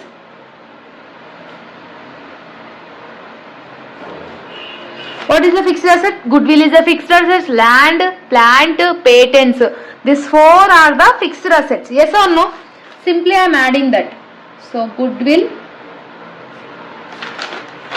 10 plus 8 is equal to 18. Next, land 25 plus 9. 25 plus 19. So what is 25 plus 19? 25 plus 19 is 44. Okay. Next what you are having? Plant 20 plus 25, that is 45. So plant is 20 plus 25, that is 45. Okay. Next you are having patents. So only 5 you are having. So patents is 5. So total fixed assets 45 plus 5 is 50. 50 plus 44 is 94. 94 plus 18 is 112. So total fixed assets is 112. So like this you need to do the working notes. Here we are doing working notes number 1, 112. Because we have done the working notes, no, you need to show it here in the table. Okay. For this we have done the working notes. Next what you are having, ma? So fixed assets is over. Stock will comes here in the inventories only. No, that will comes in the current assets. Current assets. In current assets what you are having? Inventories. Okay. What is inventories? 20 plus 15. You need to show it in the working notes. So second one, inventories. What is inventories you are having? Inventory is nothing about stock, no. So 20 plus 15. So 20 plus 15 is nothing about 35. Clear? So here I am writing working notes number 2, 35. Okay. Next what you are having? Debtors and bills receivable. Debtors and bills receivable together will write it in the trade receivable, no. So trade receivable, working notes number 3. What you will write it here? So we are doing for trade receivable. In trade receivable what will come? Debtors and bills receivable. So what is the debtors, ma? 10 plus 5. Bills receivable is 2. So 10 plus 5 is 15. 0 plus 2 is 2. So 15 plus 2 is 17. Okay. So here in trade receivable I am doing 17. Okay. Next last one what you are having? Cash. Cash will come here in the cash and cash equivalents. That means C. Cash and cash equivalents, that is working notes number 4. So here I am writing working notes number 4. Cash and cash equivalents. So what is the cash balance? 5 plus 1. So 5 plus 1 is nothing about 6. Simply I am writing here 6. Just do the total. Everything is over in the question. Okay. So 112 112 plus 35 plus 17 plus 6. So it is 170. So like this it should get tallied. Assets is 170, liabilities is 170. Here what is the difference between merger and purchase? We are not taking any kind of reserves and surplus. Even though you are having general fund, reserve fund, P&L account, everything if you are having also, you should not take that. Okay, that is the difference you are having. So solution is over, no? Now we will write the journal entries for XY Limited. Okay, how you will write the journal entries? What is the year they have given? 2018, no? So here I am writing 2018. Okay, what is the date we are having? March. Okay, March. Okay, so like this we are having. So what is the first thing we need to do? It means business is purchasing, no? Means X is taking, amalgamating with purchasing. X is taking with Y, no? So first transaction will be business purchase account debtor, okay, to X Limited to Y Limited. So what is the purchase consideration of X and Y? 75 and 60, no? So here I am writing in the credit side, X is giving 75 and Y is giving 60. So 75 plus 60 in the debit side, it will become 135. Here in the bracket what you will write it, ma? B purchase consideration due to liquidator of X and Y Limited. That's it. Okay, purchase consideration. This is the first transaction. After every transaction, you need to write you need to draw a line. After that, what we are having? We have done the purchase consideration, no? So purchase consideration of X, purchase consideration of Y. For this we need to write the journal entries. First we will write for this one, ma. How you will write? In debit side what you are having? Goodwill, everything you are having. In credit side you are having this one. Yes or no? So how you will write this one means simply see. So goodwill account debtor, next land account debtor, all will come here in the debit side only, no? Plant account debtor, goodwill, land, plant, next stock account debtor, next debtors account debtor, next cash account debtor. Okay, so what is the values you are having? 10, 25, 20, 10, 25, 20, 20, 10 and 5 you are having, no? So that I am writing in the 10, 25, 20, 20, 10 and 5. Yes.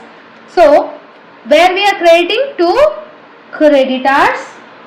So what is the creditors? 10. Here I am writing in the 10 in the credit balance. Okay. So to next what you are having? Bills payable. So to bills payable it is 5. Next remaining balance will go to the business purchase, no? So business purchase account. So that means 10, simple see here. So if you deduct this value means what is the remaining leftover value? 75, no? That will go to the business purchase account. That means in the credit side you need to write 75. So here total if you are doing means 90, here total if you are doing means 90. Okay, what you will write the narration? Bracket open, being assets and liabilities taken over by X Limited. This is the second journal entry, you need to do it. And what is the third journal entry? Purchase consideration of Y Limited. What you are having? Land, goodwill, plant, everything, no? So this is third one. Same again. Goodwill account debtor.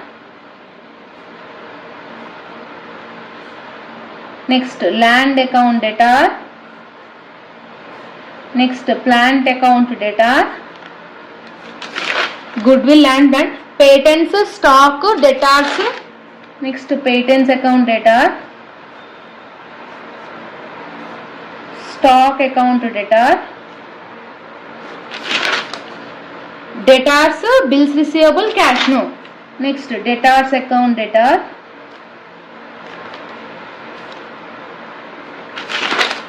Bills receivable. Bills receivable account debtor. Cash account debtor. 2. For where we are transferring? Bank overdraft, creditors and bills payable. Simple thing. 2. Bank overdraft account. 2. Bills payable account. 2. Creditors. Remaining we will going to the 2 business purchase account. Okay. So how is the values? 8, 19, 25. 8, 19, 25. Here in the debit column only I am writing ma. 5, 15, 5. 5, 15, 5. 2 and 1. So 2, 1. What is bank overdraft? Bank overdraft is 5. In the credit side 5. Okay. Next, creditors is 12. Creditors is 12. Bills payable is 3. Bills payable is 3. What is the remaining purchase consideration? 60. So it is 60. So if you add all this means you will get the value of 80. If you add all this means you will get 80. That's it. What will be writing in the bracket? Being assets and liabilities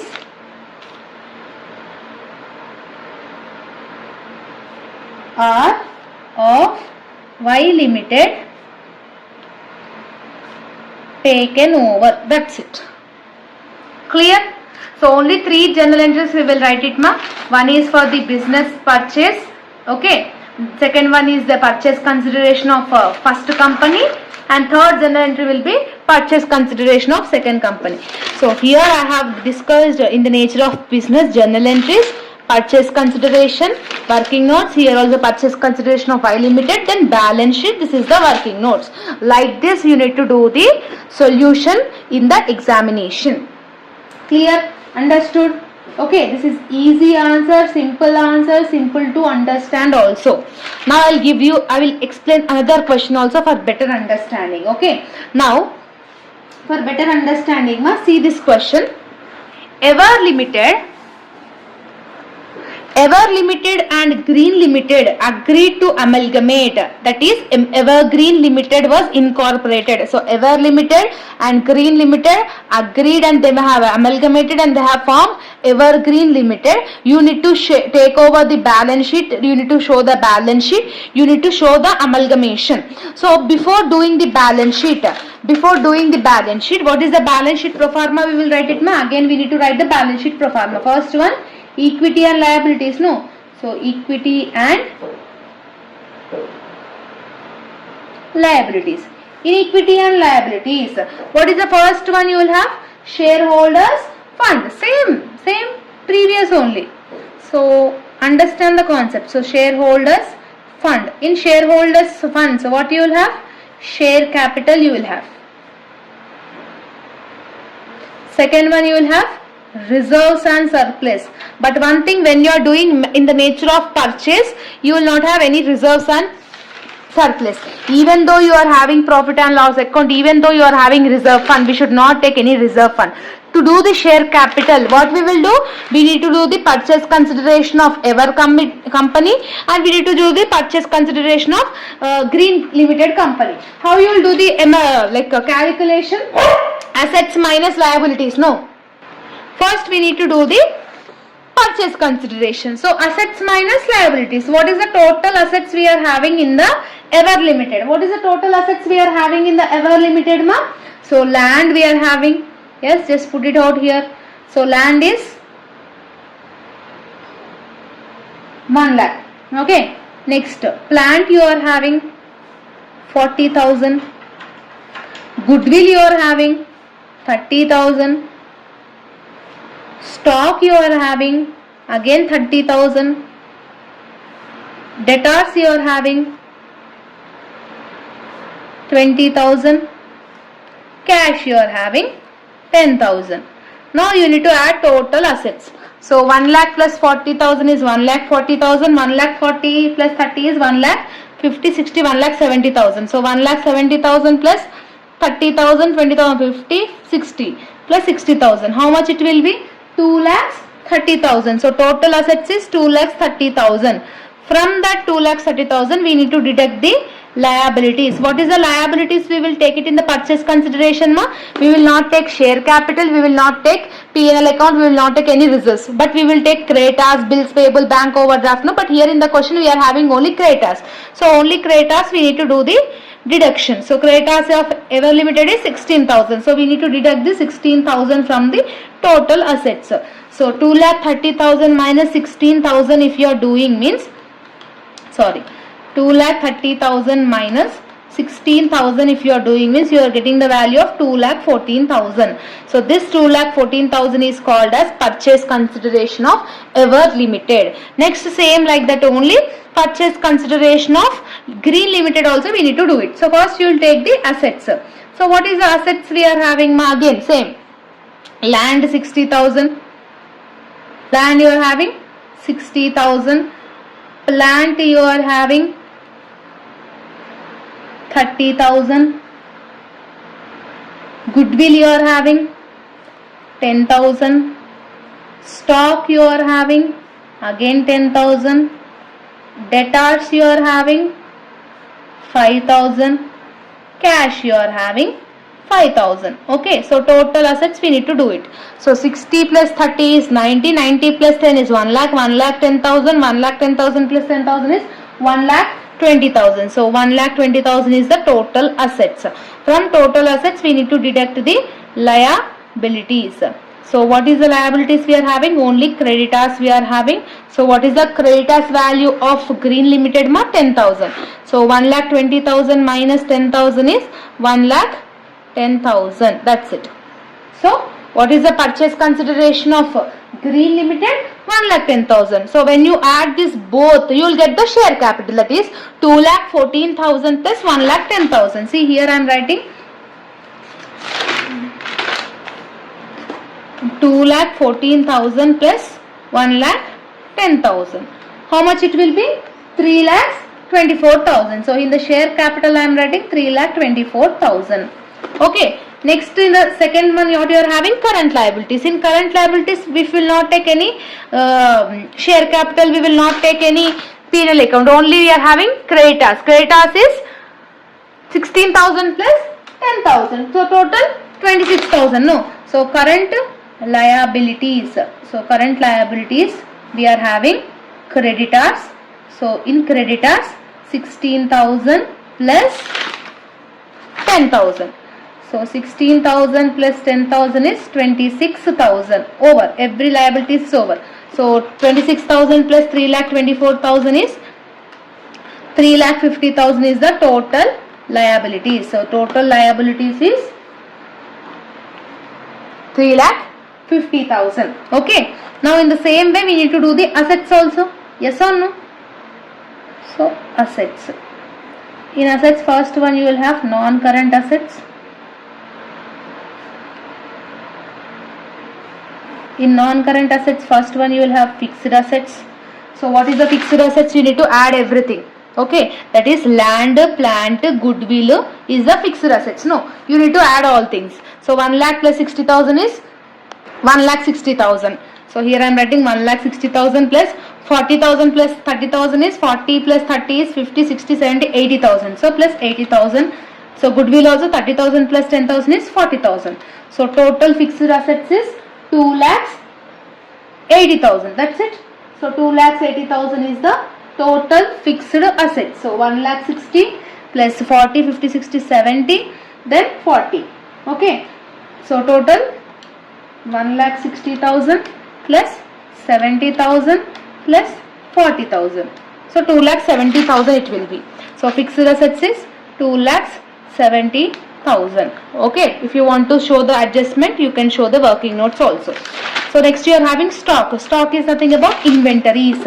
So inventories will come here in the current assets. No. So here I am writing current assets. You are having inventories. A1 is inventories. That is 30,000 plus 10,000. So 30,000 plus 10,000 is nothing about 40,000. Okay. Next you are having debtors. Debtors will come here in the trade receivables. No. So trade receivable. What you are having? 20,000 plus 5,000. So 20,000 plus 5,000 is 25,000. Next C1. Cash you are having 10,000 plus 5,000. So cash here I am writing 10,000 plus 5,000. It will be 15,000. Okay, everything we have taken. Everything is over. Just do the total. Total assets, that is 2,70,000 plus 40,000 plus 25,000 plus 15,000. How much it will be? 3,50,000. That's it. 3,50,000, 3,50,000. Okay. But what is the difference between in the nature of merger and in the nature of purchase? In merger we will take reserves and surplus. In purchase we will not take any reserves and surplus. Okay, that is the only difference. Remaining everything is same. But here in purchase we have learned the journal entries. How to write the journal entries also we have learned. If they are asking to write the journal entries like this, you need to write it. Clear? So this is the in the nature of purchase answer. Clear? I hope you have understood.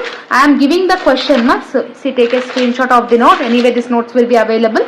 So this is the homework problem in the nature of purchase. See, they have mentioned assuming amalgamation is done in the nature of purchase. They will mention in the question whether it is nature of merger or whether it is nature of purchase.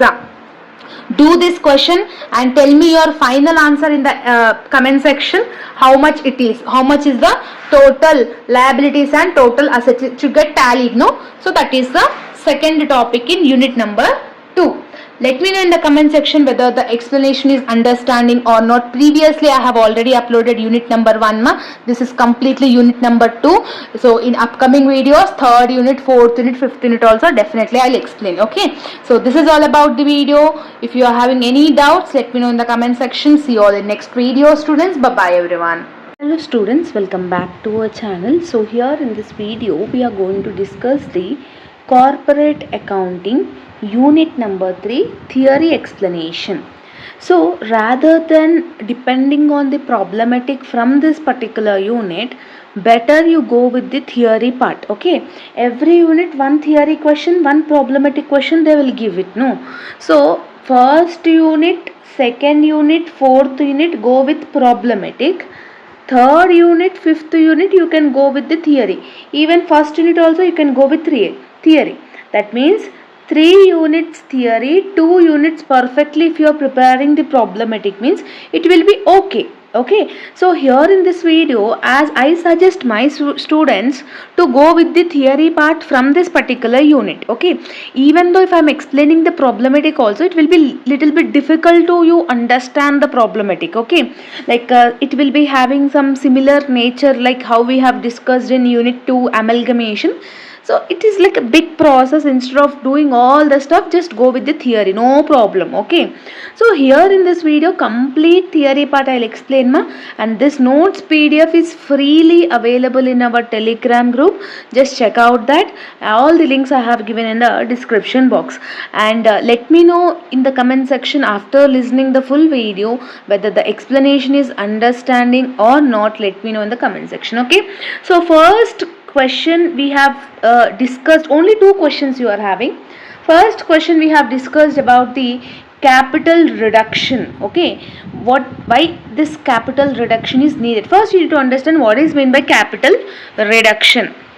Okay, so this capital reduction means decreasing the share capital of a company according to legal provisions. Means based on the legal terms, if you are decreasing your share capital, that is called capital reduction. Reduction is something which we are getting decreased.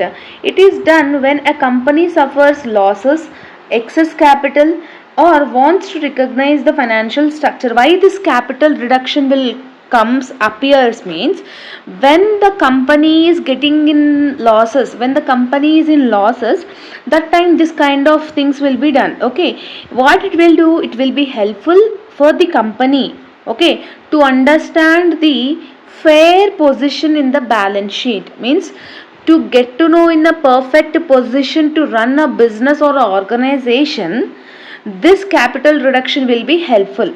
What it will do, it will improve the organizational efficiency, it will remove the fictitious assets or accumulated losses. Okay, so with the help of this capital reduction, we can able to achieve the efficiency in the organization. Clear?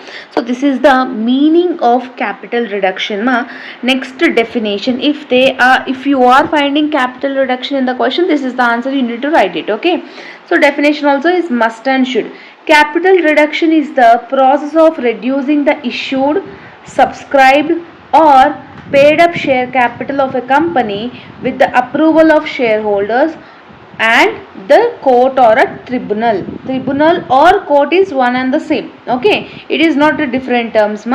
So capital reduction will reduce the issues or subscribed or paid up share capital, which it will involve the advantage to the company only. Okay, so according to the company's law, it will reduce the liability. Liability is reducing. If liability is reducing, it is a great thing for us. Yes or no? Liability is nothing about the future repayment. Yes, so it will lose the capital not represented by assets. So meaning and definition of capital reduction is very important. Any question related to the capital reduction, either they may asking about the need, either they may asking about the features, either they may asking about the scope, either they may asking about the objectives, anything. If they are asking about the capital reduction, this is the points you need to write it. Okay, first one, it will eliminate the accumulated losses. Means whenever the company is suffering the continuously, if the company is suffering the losses, then balance sheet will become the weak. Means company itself will go into the decreasing stage. Yes or no? So if you are having a business, every time you are getting the losses, that time your balance sheet will become weak. That means why we will do balance sheet? To get to know the financial position. So every time if you are getting the losses, your financial position will become weak. No. So that's why capital reduction helps to write off the bad debts balance of penal account. It will improve the company's appearance. It will bring the confidence among the investors also. So that is the main point. That is nothing about to eliminate accumulated losses. Second one, to remove fictitious assets. So fictitious assets is nothing about like a preliminary expenses or a discount. This kind of things, like in the asset side we will get it, no, preliminary expenses, discount on shares. This kind of assets is called fictitious assets. So it will not have a real value in the asset side. So that's why what it will do, it will remove that fictitious assets. Okay, why it will remove? It will be helpful to improve the business efficiency. Next, third one, it will return the excess capital to shareholders. Sometimes company will have the more capital. Okay, in any organization, company will get the more capital. That time, to this what it will do means, it will return the excess. Means whatever the leftover capital is there, it will it will return that excess capital to the shareholders only. That means it will gives to the shareholders, owners only. Why it will do? It will reduce the profitability also. So the ideal funds will reduce the profitability. So that's why repayment of the existing capital is one of the main important concept. It will improve your business efficiency. Okay. Next, fourth side heading is about the to recognize financial structure. Okay, to recognize financial structure. Means this capital reduction will be helpful to analyze the liabilities, to analyze the capital structure. This both will be helpful for your future growth. Okay, next one, to increase shareholders confidence. So this capital reduction will be indirectly or directly will be helpful for the shareholders. Means when the shareholders is getting a confidence, then only the company will survive. When the company is having the heavy losses, it will reduce the trust.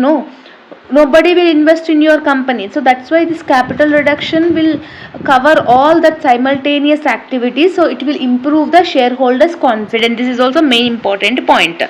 Next one, to improve dividend capacity. Means it will improve the unnecessary capital will be reduced, profits will be distributed in the few shares only. So when you are doing like this, means your earning per share will be improves, automatically your company's payout ability will also will increases. Okay, next one, to correct over capitalization. Means more capital if you are having in your organization, it is a burden for you.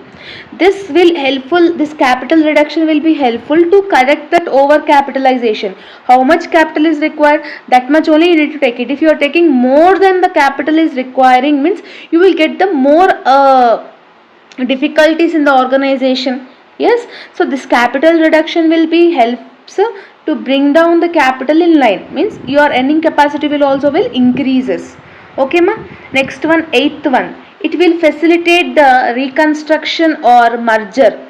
Okay, that means it will be helpful for the organization for the future operations.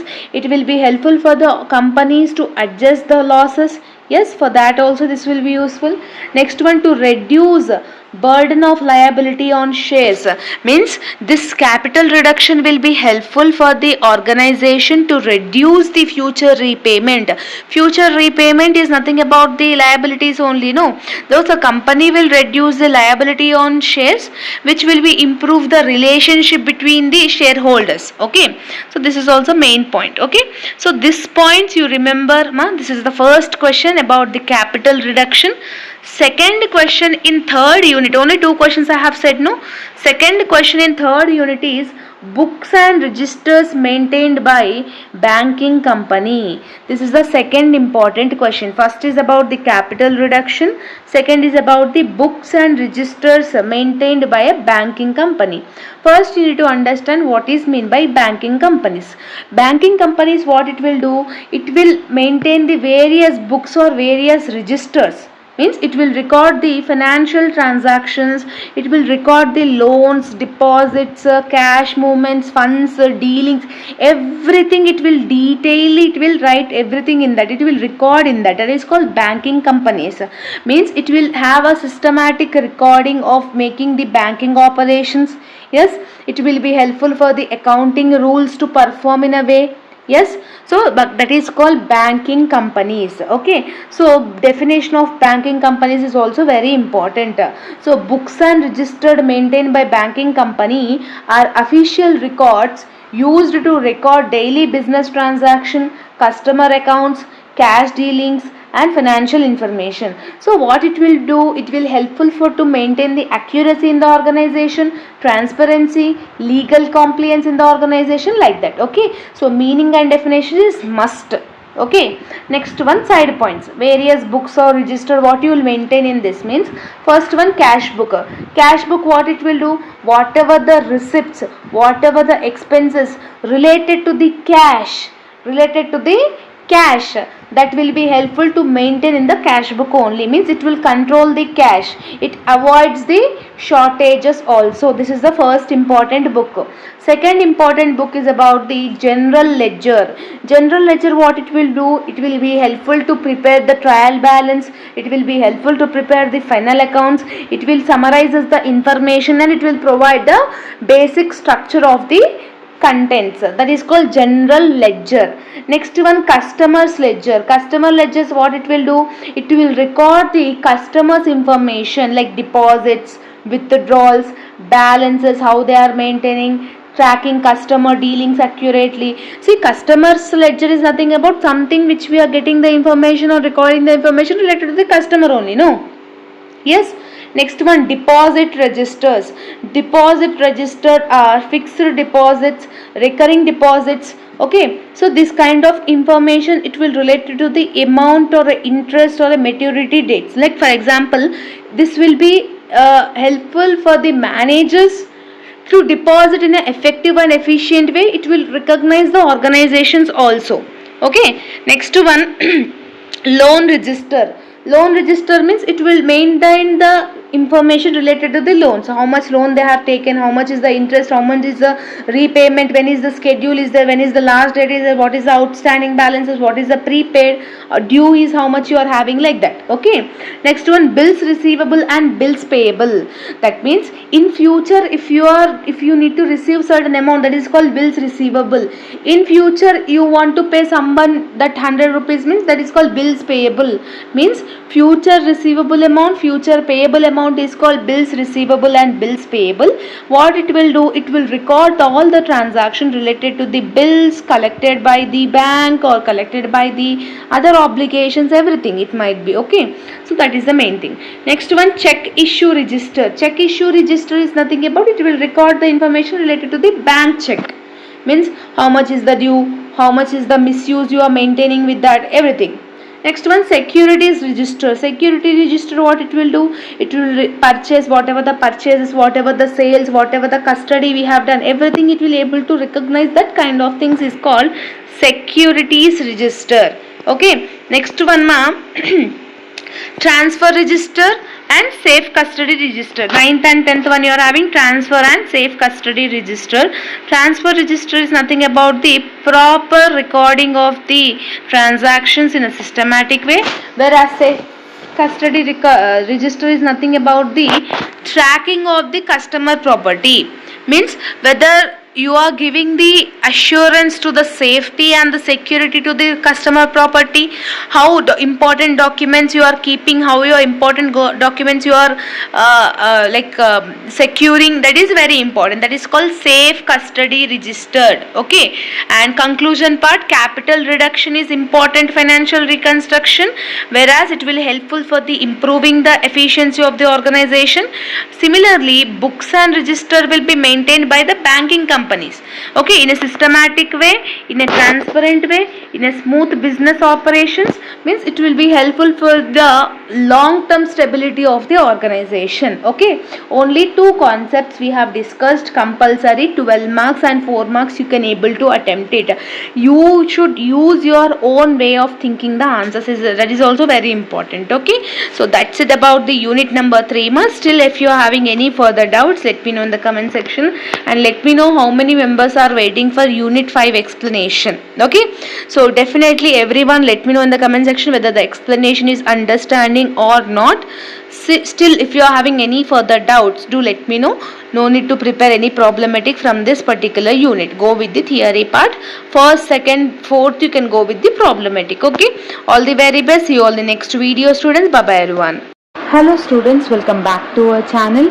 So here in this video we are going to discuss the corporate accounting unit number 4, complete explanation of the subject. Okay, so accounts for banking companies is the 4th unit name. So in this video, the complete problematic of unit number 4 we will discuss. In previous videos we have already discussed the remaining units problematic. If you are unaware of that, please go and watch, then only you will understand the remaining units also. So first, second, third, fifth, everything were already uploaded in our channel. Okay, so unit number 4, coming back to the problematic methods. Now we are having 2 problematic methods. One is form A, second one is form B. Form A is nothing about the balance sheet.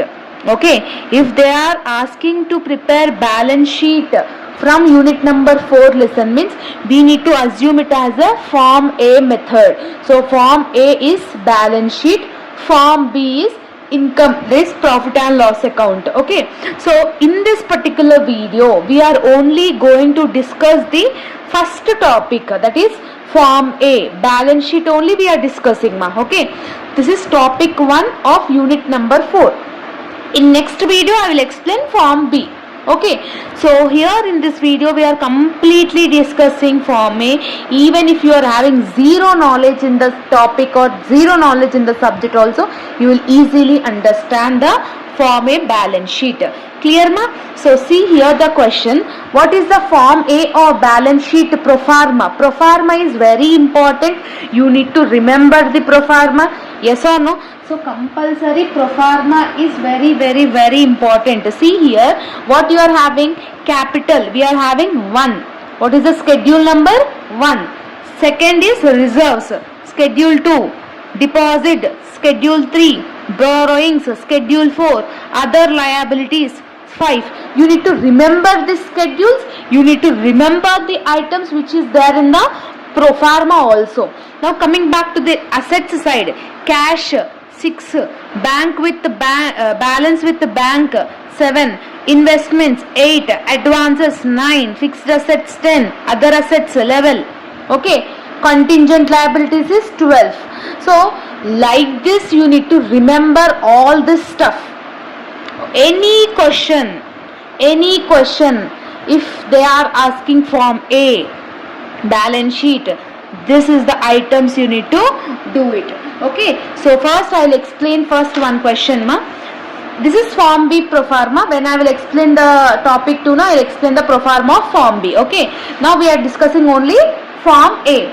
So see here the question, prepare balance sheet of Kotak Bank Limited as on 31st March 2020. Here they are asking balance sheet. So balance sheet is nothing about Form A. Yes or no? They will not mention Form A, Form B. We need to identify whether it is Form A or Form B. Form A is nothing about balance sheet. Okay, they have given capital, they have given contingent liabilities, borrowings, everything they have given. Yes or no? So simply we need to do the solution. How to do the solution? See here, Form A, balance sheet of, what is the bank name? Kotak Bank. So balance sheet, you need to write the heading, Form A, balance sheet of Kotak Bank Limited as on 31st March 2020. So particulars, schedule number, amount. So this is the pro forma. Yes or no? This is the balance sheet pro forma. So as per the pro forma, first heading what you are having, capital and liabilities, no? That you need to write it first. So here I am writing capital and liabilities. Just I am keeping a heading. Okay, capital and liabilities. In capital and liabilities, what are the things will come? Capital is a liability. Yes or no? Contingent liabilities comes at last. See here.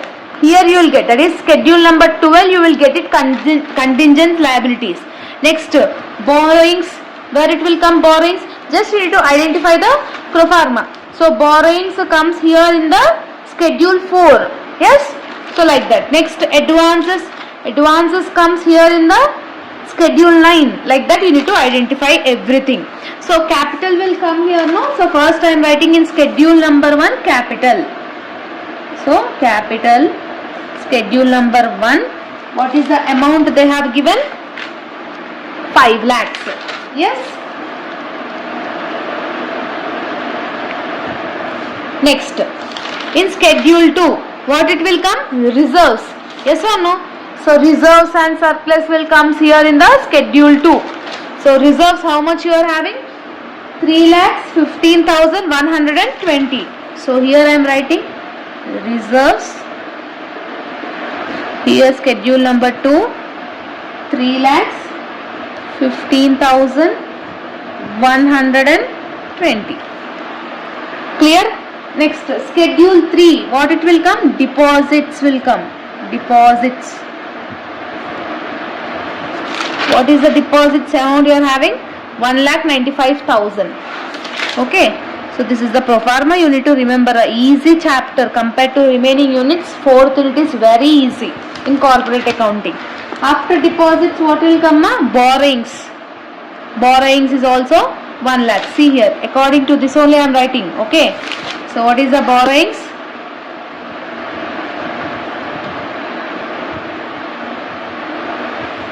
This is 4. Borrowings is 1 lakh. Okay. Next, in schedule 5, what it will come in schedule 5? Other liabilities and provisions. So what is the other liabilities and provisions we are getting in the question mark? Other liabilities and provisions is 3380. So here I am writing other liabilities and provisions 3380. Yes, only 5 only will have in the current liabilities now according to the pro forma. Then you need to do the total. Now simply do the total. Okay, so 5 lakhs plus 3,15,120 plus 1,95,000 plus 1 lakh plus 3,380. So how much you are getting? 11 lakhs 13,500 is the total liabilities. After liabilities, what we will have, ma? Assets you will have. In assets, according to the pro forma, what is the first thing you are having? Cash and balance with RBI. Yes. So cash and balance with RBI. This is schedule number 6. Okay. So what is the cash with RBI? 1,93,000. Yes or no? So here I am writing 1,93,000. Clear? Next, what you will have? Balance with the bank. This is schedule number 7. So balance with banks you are having 80,000, no? So simply I am writing here 80,000. Yes. Next you will have investments. So according to the pro forma only I am writing, nothing more. Okay. So what is the investments we are having here in the question? 4,50,000. This will be in 8th one. Okay. After investments you will get advances. Advances 3,26,000. This is 9. What it is called? Advances. Okay. After advances what you are having? Fixed assets is 48,000. Other assets is 16,500. So here I am writing fixed assets is 10. What is the amount? 48,000. Other assets will be 11th schedule number. It is 16,500. Everything we have taken according to the pro forma only. Nothing more I have done. According to the pro forma only, whatever the items is there I have taken. Now you need to do the total of assets also.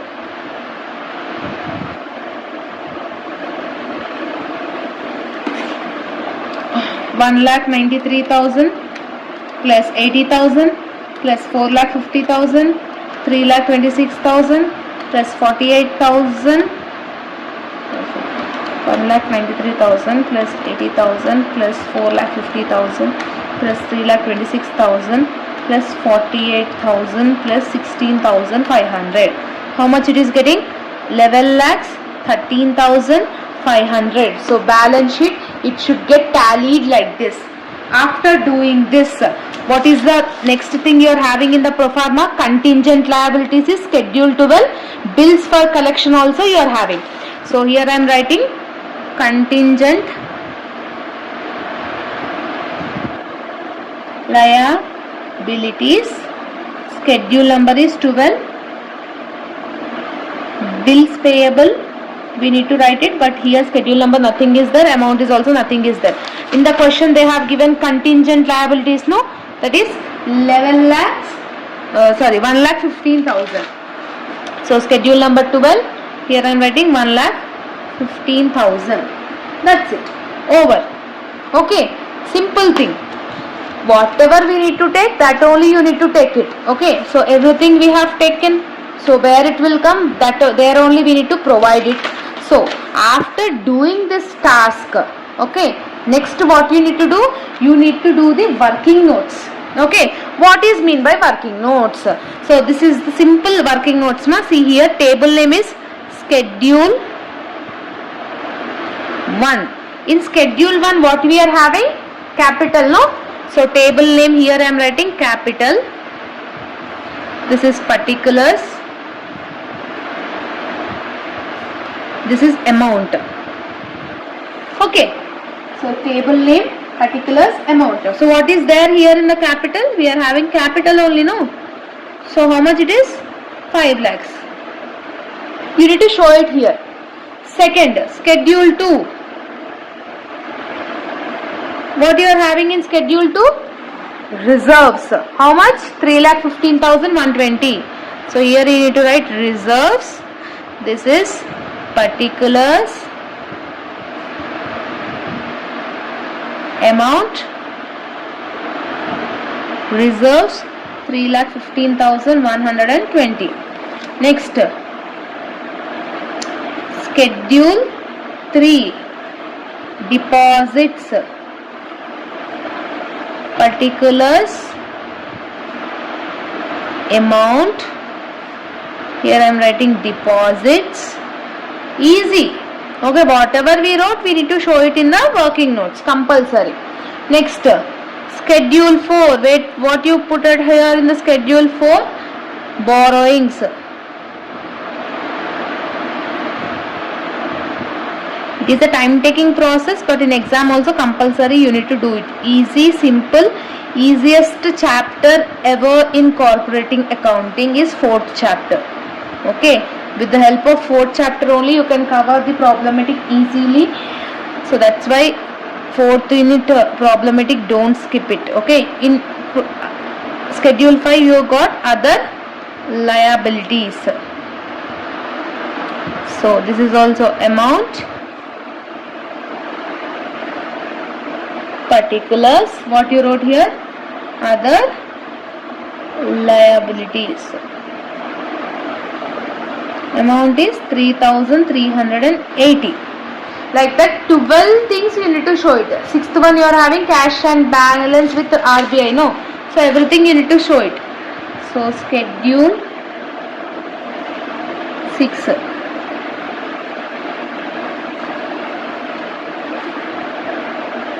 Particulars,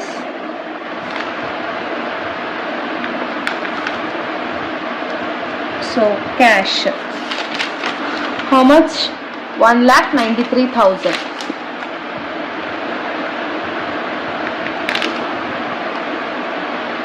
Next is schedule 7. Balance with bank.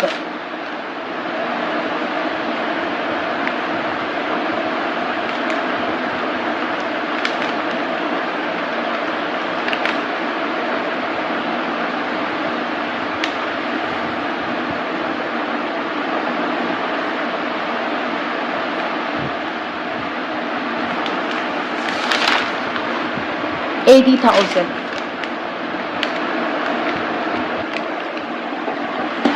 So in schedule 8 we are having investments no more, 4,50,000. So here I am writing investments 4,50,000. Okay. Next, schedule 9. What you are having in schedule 9? Advances 3,26,000. So here you need to write advances 3,26,000, and in particulars also you need to show advances. Okay, next one, schedule 10. Schedule 10 you are having fixed assets. So fixed assets. What is the fixed assets? 48,000. So here you need to show 48,000. Next, schedule level you are having other assets. So here also you need to show other assets.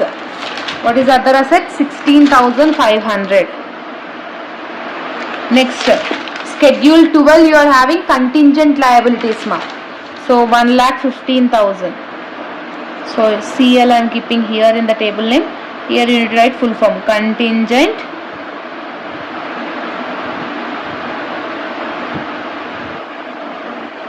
liabilities. So like this you need to show the proper solution. First you need to show the balance sheet. Form A is nothing about balance sheet. After showing the balance sheet, what schedule, whatever you have taken, everything you need to show like this. Okay, so definitely this all you need to show it in the examination. Easy but time taking process. So many students will skip this working notes and they will lose the marks. So you should not do like that. Okay, so I hope you have understood. Clear, ma? Now the same way we will discuss another question also. See here, details of Suraksha Bank Limited from concerned schedules already prepared they have said. So what is that? Investments they are saying, deposits they are saying, cash they are saying, borrowings they are saying, everything they have said. Simply first what we need to do? We need to do the balance sheet. Okay, so form a balance sheet of Suraksha Bank Limited. Table name is must and should. What is the first thing you will have, ma? Capital and liabilities. Yes, easy.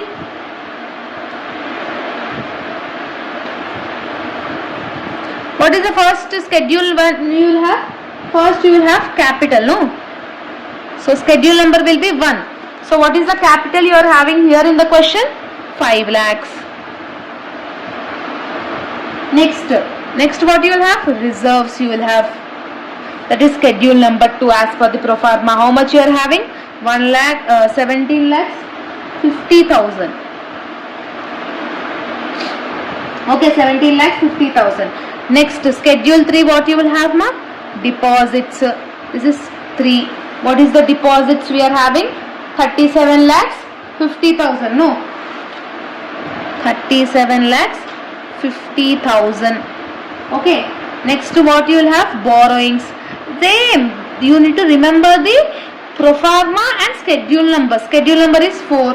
What is the borrowings you are having? 12 lakhs 50,000. So 12 lakhs 50,000. Next what you will have, ma, after borrowings? Other liabilities and provisions. No, so other liabilities. This is schedule number 5. So what is other liabilities they have given? 1 lakh. Yes. So that's it. Only total we need to do it. So total liabilities will be, see, 5 lakhs plus 17 lakhs 50,000 plus 37 lakh 50,000 plus 12 lakh 50,000 plus 1 lakh. How much it will be? 73 lakhs 50,000. Yes. Next, after liabilities what you will have, ma? Assets you will have. In assets side, what is the first one? Cash and RBI, cash with RBI. Okay, so RBI or any balance with banks or anything like that you will have, no? So that you need to show it here. So what is the cash you are having here in the question? 2,50,000. Yes or no? This is schedule number 6. 2,50,000. Next, after cash what you will have in the pro forma? Balance with the bank. So balance with bank is 7.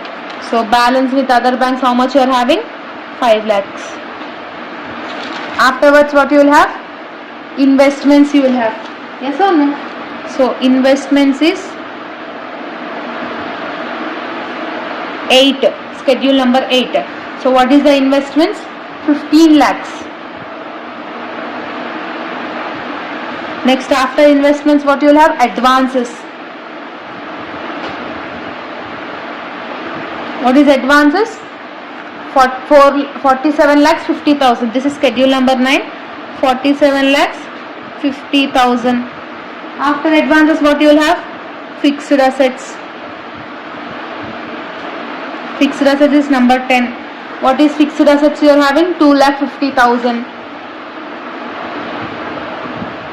Next you will have other assets. Okay, other assets is level. What is other assets we are having? 1 lakh. Okay, just we need to do the total of assets. Total. How much it will be? 2,50,000 plus 5 lakhs plus 15 lakhs plus 47 lakh 50,000 plus 2,50,000 plus 1 lakh. How much it is there? 73 lakhs 50,000. Yes, it is getting tallied. Liabilities and assets is getting tallied. Next, what you will have? Contingent liabilities, schedule number 12. Contingent liabilities is schedule number 12. What is contingent liabilities? They have given in the question 50,000. Yes, so here I am writing 50,000. Next, what you are having, ma? What is the leftover? Investment over, deposits over, cash over, borrowings is all over, capital over, this is also, this is also, this is also, everything is over. Bills for collection, that is bills payable. So what is bills for collection? So whatever is left over, you need to write it here. So bills for collection. There is nothing, schedule number is not there, up to 12 only it will be. So how much it is? 1,50,000. You need to just show 1,50,000 here. That's it. You should not add, you should not deduct anything, you should not do. Just you need to show like this. Okay. After this you need to do the working notes, like schedule 1 capital this much, schedule 2 reserves this much, schedule 3 deposits this much, like that. From schedule 1 to schedule 12 you need to do the working notes, just now however I have done, no, like this you need to do it. Okay. So in exam you should not skip that. Now I am not doing because already it is time taking process. Again it is same only. Okay. Now I am giving the homework sums, ma. Make sure you take a screenshot and do the questions and let me know the answers in the comment section. Already here you are having the answers. Whether the answer is correct or not, when we will do, then only you will understand. Okay, investments, capital, deposits, everything whatever we have discussed, that only they have given. This is question number 1. This is question number 2, homework, ma. This is also same. Capital will come schedule 1. Borrowings is, what is, where will borrowings 1 will come? Borrowings is schedule 4. Deposit is schedule 3. Reserves and surplus is schedule 2. Bank with balance with bank is schedule 7. Other assets is level. Contingent liabilities is 12. Advances, investments, everything whatever we have discussed, that only we need to do the schedule. And this is the third question, ma. Okay, these 3 questions I have given the homework.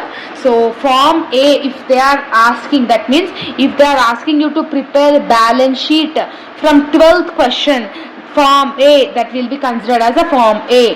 Balance sheet is nothing about form A. They will not mention form A in the question. They will only mention prepare balance sheet. That time we need to assume it as a form A. I hope that you have understood the problematic explanation in an easy way I have explained, ma.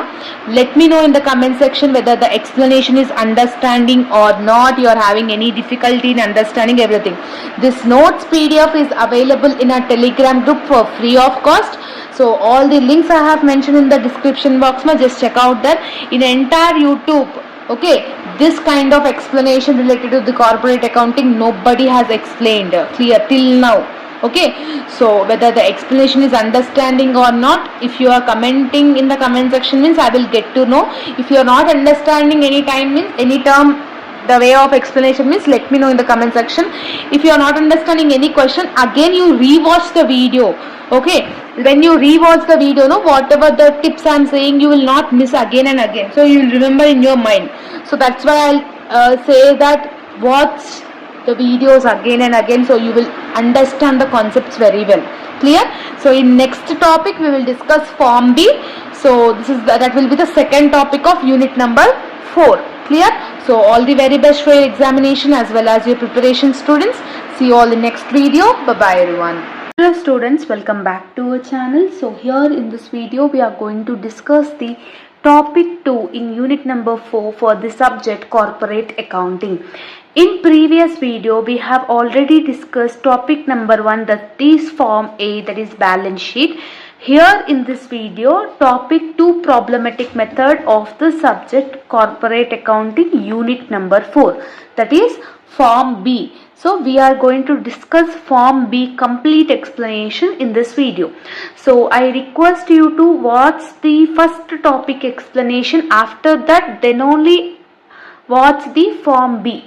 Okay, after watching form A only. Okay, directly if you are seeing this video you will not understand anything. So first you watch topic 1, then only you need to watch the topic 2. Okay, so by this video we will complete overall 4th unit explanation. Okay, so form B pro forma, this is the form B pro forma.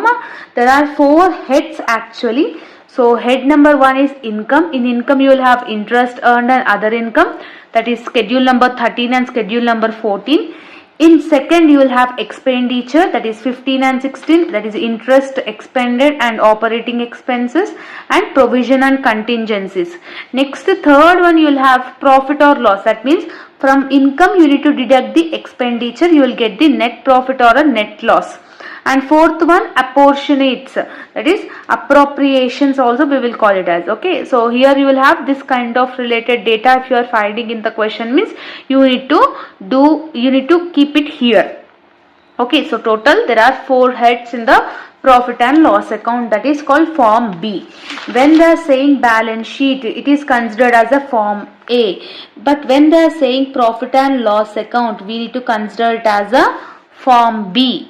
Clear? So this is the pro forma. So make sure you take a screenshot of the pro forma. Okay, so we will directly go to the question. So see here the question, ma. They have given the from the following ledger balances of Sridhar Bank Limited as on 31st March 2020, prepare profit and loss account and the balance sheet. So in one question they are asking profit and loss account as well as balance sheet. So profit and loss account is form B, balance sheet is form A. Okay, form A is completely same like what we have discussed in topic 1. There is not at all having any difficulty in understanding that. So we need to understand on concentrate only on the profit and loss account. Okay, so in profit and loss account, before starting the before starting the solution, first you need to draw the pro forma. Okay, there is no change in the pro forma, right? So what is the pro forma? Form B, profit and loss account of Sridhar Bank Limited. So what is the thing you are having? Head number 1 you will have income. Okay, in income what will be there? Interest earned, interest earned is schedule number 13. Yes, next one you will have other income, other income, this is schedule number 14. Clear? So total we need to do it, total of 1. So you will get the total value. Okay, in head number 2 what you will have? Expenditure you will have. Yes, so expenditure, in expenditure again there are other things will be there in the pro forma. Okay, what is the other things will be there? Like interest expended, operating expenses and provision and contingencies. Same pro forma we need to write it for everything. Okay, there is no difficulty in the pro forma. There is no change in the pro forma. This is schedule number 15. Next, operating expenses is schedule number 16. Next one you are having provisions and contingencies. There is not at all having any contingencies, GENCIS. Okay, there is not at all having schedule number. Okay, here you are not having any schedule number, just keep it nil.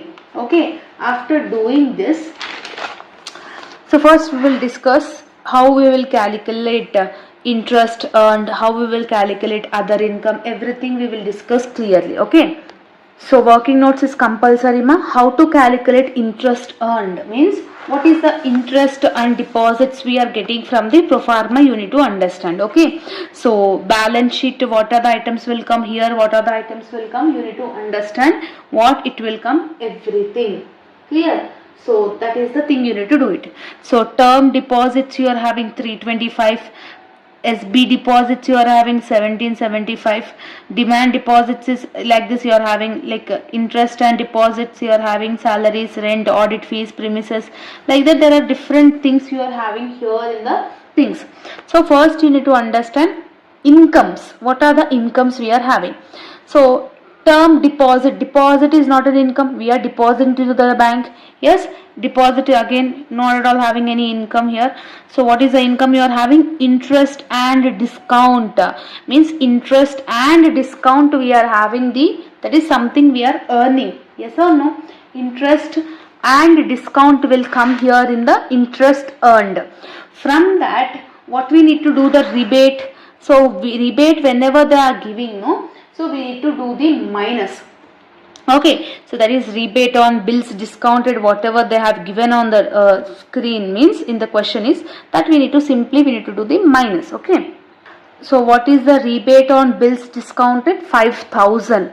See here the question, balance sheet as on the date. See here they have given 3 zeros are omitted in the balance sheet, means for every answer, it's like 325, no, like it will be like 325 again 3 zeros, like this it will be 3,25,000. This 3 zeros is omitted, it seems, that means they are not showing. So when you are taking rebate also, rebate they have given 5,000, no, you need to deduct this 3 zeros. What is the remaining balance? 5. So rebate is 5. Like this you need to understand, ma. Okay, sometimes this type of difficulty also they will give. So interest earned, we are doing schedule number 13, no. So whenever we are having rebate, we need to do minus. So we need to do the working notes. So schedule 1, 2, 3, 4, 5, 6, 7, 8, 9, 10, 11, 12 and 13. Okay, so 10, 11, 12 and 13. So 13th schedule. So this is working notes, no, I will explain it later. Same like form A, how we have done like this. So schedule 13. Okay, schedule 13 we are doing for interest earned. Yes or no? So interest earned. What are the items is there? We are getting interest and discount. Interest and discount will come here in the interest earned, no. So what is the interest and discount? 325. So 325. Okay, from that rebate we need to do minus. So what is the rebate? 5. So 325 minus 5 is 320. So answer is 320. This final answer only we need to put it here in the balance sheet. So here what you will do? Here you will only keep 320. Clear? So like this you need to show it in the table. Okay, if you add 3 zeros also no problem, but you need to add for everything. So 325 000, 1775 000, 3875 000, like that. So instead of that you can calculate like this also. Okay, next, except this, whatever the other incomes will come, just we need to put it out here in the other incomes. Okay, so what are the other incomes we are having in the question, ma? Except interest and discount, nothing, you are not having any other incomes. So other incomes we are not having anything. So other income schedule number 14 is nil. Okay, so total incomes how much you are getting? 320. So 320 is the total income. Now same way expenditure also. In expenditure you are having interest expended, operating expenses, provisions and contingencies. So in interest expended, what are the items will come? We need to show it in the working notes first. So after schedule number 13, we are not having schedule number 14 any working notes, no. So directly I am doing schedule number 15. Okay. So here I am writing schedule 15. What is that? Interest expended. So interest expended. Okay, for this I am doing. What is the interest expended? What are the things will come? Means only related to the interest and deposits only we were having. So interest and interest on deposits is nothing about, it will come here in the interest expended. So interest on deposits, how much you are having? 100. Okay, only that item only you are having, no. So simply you need to show it that only. Okay, so section number 1, here I am writing interest on deposits. How much it is? 100. So total is 100. Okay, so this total only you need to write it here in the table. So 100. Clear? So like this you need to show it. Next, what you are having? Operating expenses. So schedule 16. So here I am writing schedule 16. Operating expenses, we are doing the working notes. in operating expenses, all other expenses will come here in the operating expenses only. For example, salaries is an expense, rent is an expense, yes or no? Audit fees is an expense, yes. Next, what are the other things will be there here? General expenses is an expense, yes or no? Simple thing. And allow 5% depreciation on premises on original cost. So whatever the premises you are having in the table, no, like that, this is the premises, no, for that premises you need to take 5% depreciation. These all are expenses only. All other expenses will comes here in the operating expenses. So simply I am writing that only. So what are the things is there? So salaries you are having, okay, so salaries is 60. Next, what you are having? Rent you are having. Rent is 10. Next, you are having audit fees. So audit fees is 5.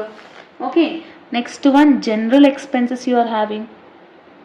General expenses is also an expenses. Yes or no? Here also you are having 5.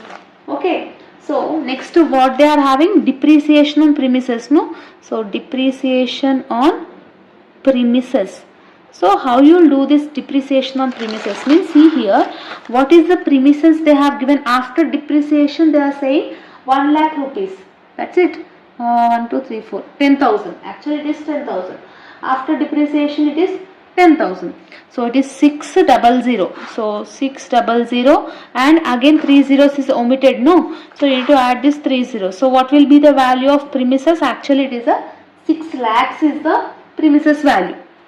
Okay, so 6 lakhs is the premises value, and here again this is 1 lakh. Actually this is not 10,000, it is 1 lakh. So 6 lakhs plus 1 lakh, total it is 7 lakhs. So total 2, 3, 4, 5. So total premises is 7 lakhs. No, so for this 7 lakhs only you need to take 5% depreciation.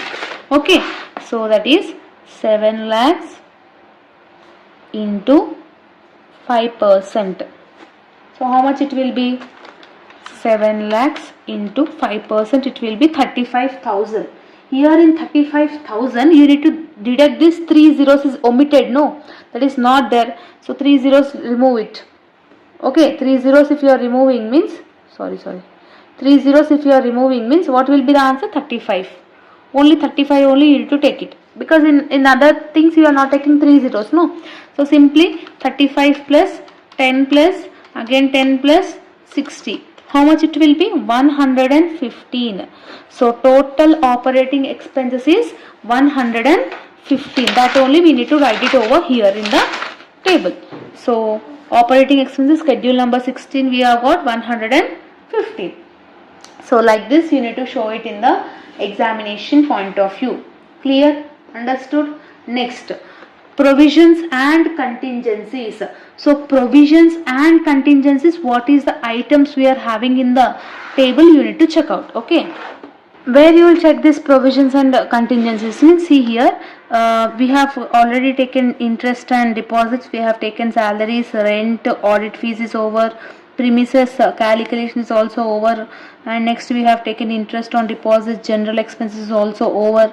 So whatever we have taken, just I am making sure just ticking a small tick here so that I will get a clarity. So next we are having all other expenses. No, here also we have taken rebate one time, and depreciation also we have taken. Provide 25,000 doubtful debts and provision 40,000. So this is also kind of expenses. So that kind of expenses, provisions and contingencies will come here only. No, provisions. So what they are saying, 25,000 for the doubtful debts. So here I am writing 25,000 doubtful debts plus 40,000 for the provisions. So total it will be 65,000. Okay, for this 65,000 we need to deduct this 3 zeros, because 3 zeros we are having omitted. No, so that's why 3 zeros, remove it. So what is the answer is left over? 65. No, so directly I am writing this 65. There is no schedule number for the provisions and contingencies. Okay, so like this you need to do it. Clear? Understood? So total you need to do, only this 3 only will come. No, so do the total. So 65 plus 115 plus 100. So 215 plus 65, it will be like 280. Okay. So after doing this 280, you need to check whether we got profit or whether we got loss. How you will check this means, this is third one, no? So what you will write? Net profit. Net profit formula is 1 minus 2. Okay. So net profit of the year. So how you will write this one? So 320 minus 280. So 320 minus 280, it will be like around 40. Okay. For this 40, you need to bring the profit from last year. So profit from last year. Okay. So what is the profit from last year we are having in the question ma? So see here, profit and loss account, credit balance on 2019. No. So how much it is? 130.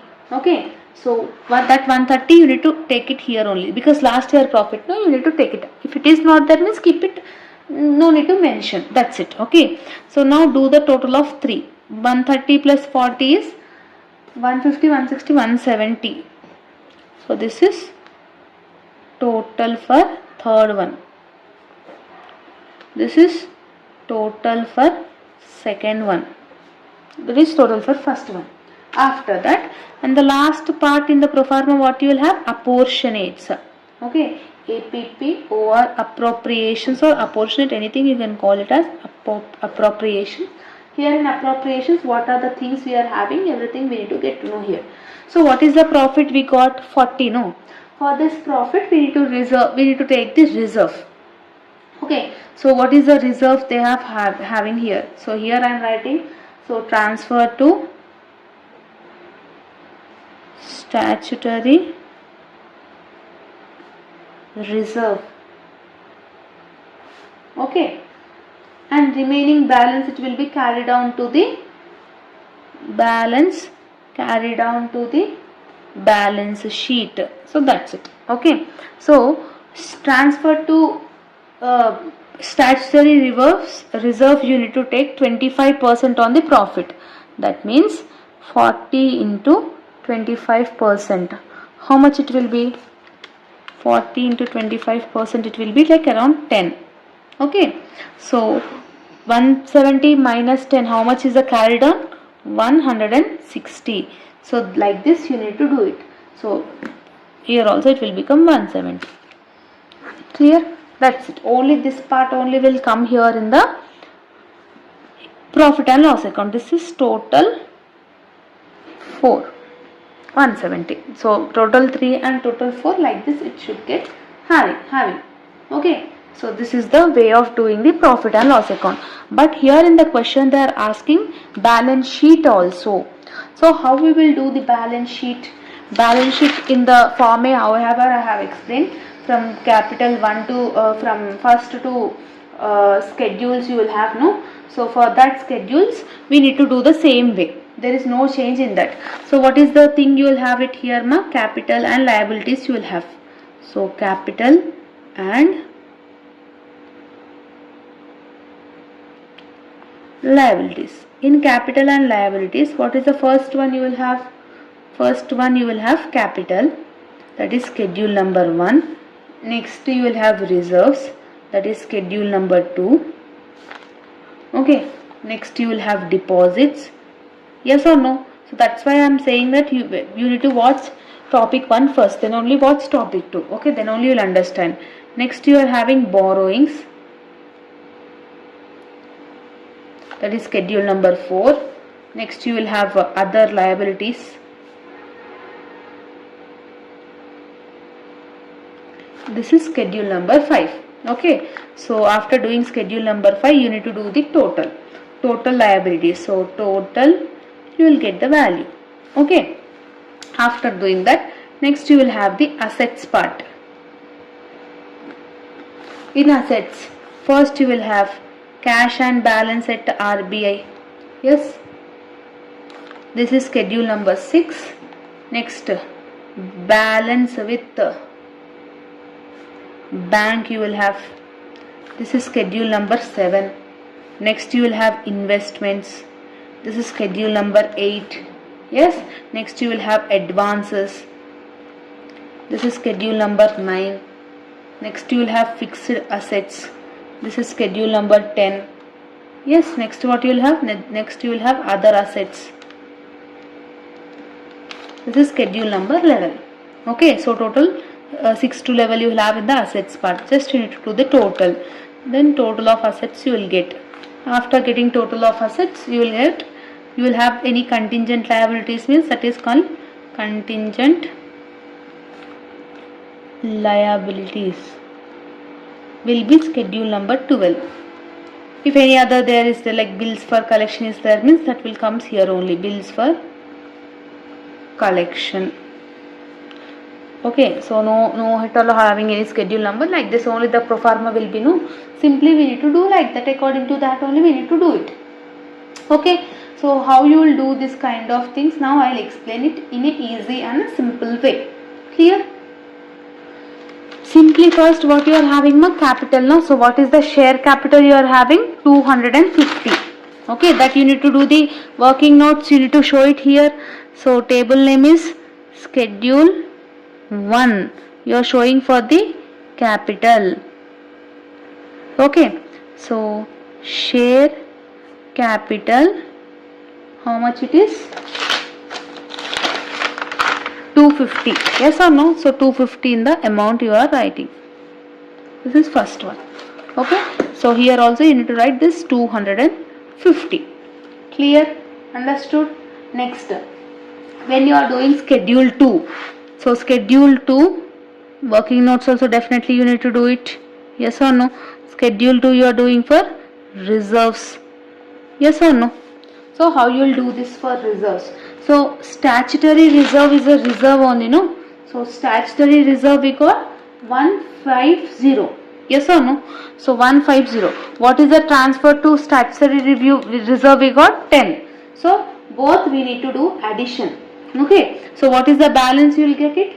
160. So everything you will do it like this here. So first what you need to do is, what is the statutory review? Statutory reserve. Statutory reserve is 150. For that we need to add the additional reserve during the year.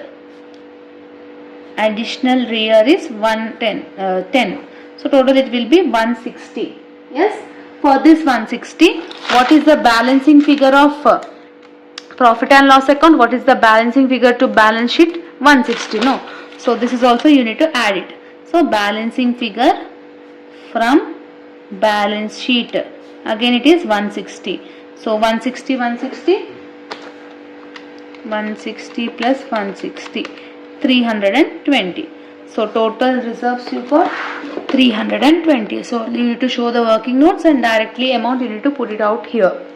Next, deposits. Whatever the deposits you are having, like for example team deposits, SB deposits, demand deposits, all will come here in the deposits only, no? So that you need to show it here.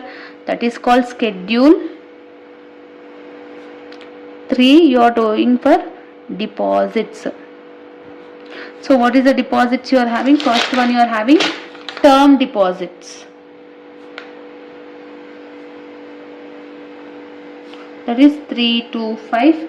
Next one you are having the SB deposits, that is 1775. Yes. Next one you are having the third one you are having the demand deposits, 3875. Only this 3 you are having, no? Just add all these things. That is 325 plus 1775 plus 3875. So total it will be 5975. So total it is 5975. Where you will write this 5975? Here only. So 5975. Okay. Next you are having borrowings, no? So in borrowings, only borrowings will come. What is that? 480. So that is directly I am writing 480, but you need to show it here also. So schedule 4,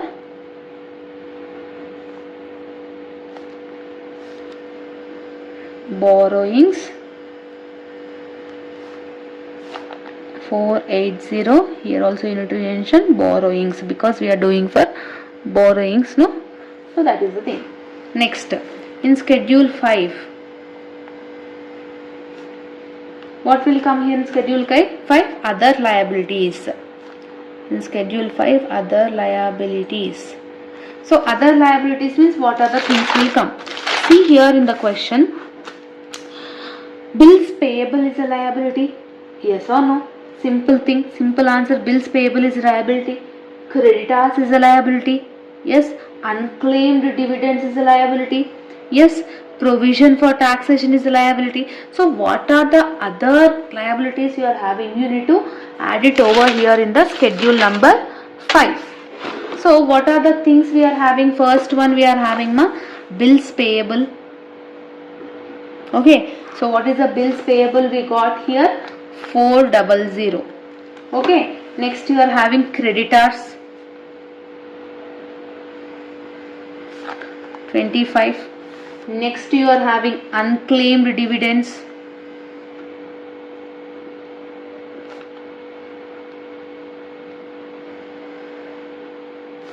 That is 5. Next you are having provision for taxation. Okay. So what is the provision for taxation? Provision for taxation is 40,000. So 40,000 means 3 zeros you need to cancel. What is the remaining thing? 40. That 40 only you need to show it. Only 40 you need to show it. Same rebate for discount also 5,000. So 3 zeros if you are deducting means only 5 it will be there. Yes. So that is called fifth one, rebate. Okay. Simply do the total. So 400 plus 25 plus 5 plus 40 plus 5. It will be 475. Yes, this 475 directly we need to write it here. Clear? So just do the total liabilities. That means 250 plus 320 plus 5975 plus 480 plus 475. How much it will be? 7500. So 7500. Okay, this is total. Next, cash at RBI. So what is the things will come here in the cash at RBI? So what are the things is there? We need to identify that. So what are the things will come? What is cash in hand or whatever they have given in the question? We need to identify first that. Okay. So what is there? Cash in hand is 75. Cash at RBI is 705. So both will combinedly we need to add it over here. That is schedule 6 no. So schedule 6 you are doing for cash. So cash in hand you are having 75. Cash at RBI you are having 705. So 705 plus 75. So 705 plus 75 is 780. This 780 you need to write it over here. You need to show the working notes and you need to write the direct amount here. That is 780. After 780 what you are having? Balance with bank. That is schedule 7. Okay. For this balance with the bank, what are the things will come? Simple thing, whatever the leftover is there, like cash of other banks will come here in the cash at bank only. Next, money call at short notice is 240, that will also come here only. So that it will come in schedule 7. If it is coming here means we need to show it on the working notes, no. So schedule 7. So what is the thing is there? Cash at other banks 520.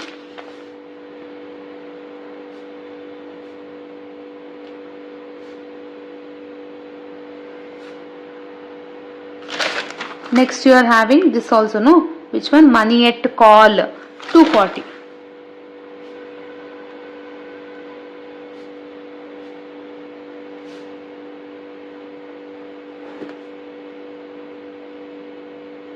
Total 760. That's it. So 760 directly we need to write it over here. So 520 plus 240, 760. So where you will write the schedule 7. So here I am writing 760. Next, investments. So what are the things will come here in the investments? Only investments is there, no? Here in the question itself only investments only will come. That is 1550. but you need to show it in the working notes. 1550 also you need to show it. That means schedule 8 investments. What is the amount of investments? 1550. That's it. You need to just show it here. Okay. In schedule 9, what you will do? Advances. In advances, what are the things will come? Simple thing. In the question, whatever the bills discounted is there, that will come here itself only. Yes. So bills discounted will come here in the schedule 9. Okay. From that, provisions we need to do minus. Yes. So everything we will to do. So see here. So bills discounted.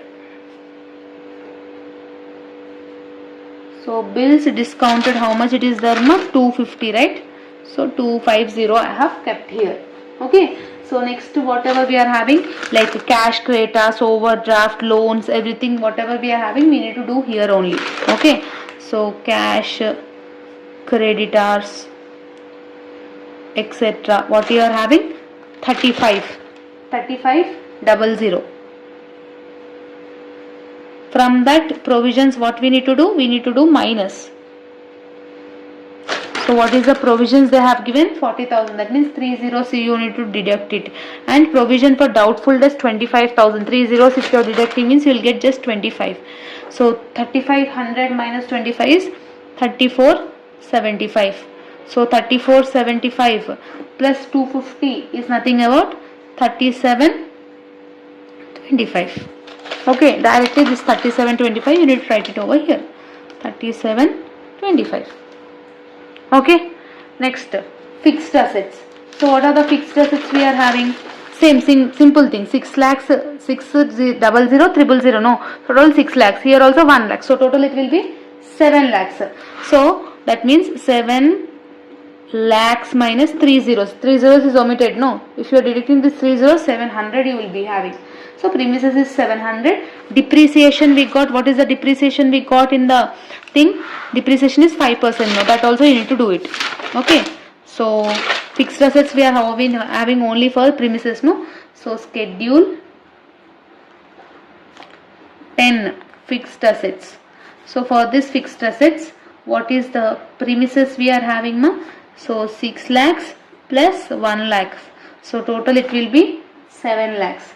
Minus depreciation. Depreciation how much we got? 135. Yes or no? What is the depreciation we got? 135. That we need to do the minus. So when you are doing the minus, you will get the value that 565. So directly that amount only we need to write it over here. So 5, 6 and 5. Next, other assets. Whatever the other assets is there, that you need to write it over here itself. So nothing is there, only non-banking assets is there 120. Directly that 120 we need to write it over here. So but you need to show it definitely. So schedule level is other assets. So other assets. How much you are having other assets now? 120. Yes, 120. Directly I have shown that 120 here. So simply we need to add it. So that means 780 plus 120 plus 760 plus 1550 plus 3725 plus 565. So that will become 7500. So like this liabilities, like this asset, it should get tallied. So whenever it is getting tallied, it means that you have done correct answer. Clear? So next you are having the contingent liabilities also, no? So contingent liabilities also we need to do it. What is the contingent liabilities? We got it here in the question. What they have given in the question for contingent liabilities means, see here, in acceptance endorsement made by bank on behalf of customers 1,20,000. See, simple here, 1,20,000 minus 3 zeros. So how much it will be? 120. That is called 120 will be here in the contingent liabilities. But you need to show it, no, in the working notes. So schedule number 12. contingent liabilities 120, you need to show it. Okay, clear? Next, any bills for collection you are having, you need to check out here. Okay, so what is there in the question is any bills for collection is there or not. See here in the question, bills for collection amounted 70,000. Simple here also, 70,000. This 3 zeros is omitted. How much it will be? Only 70.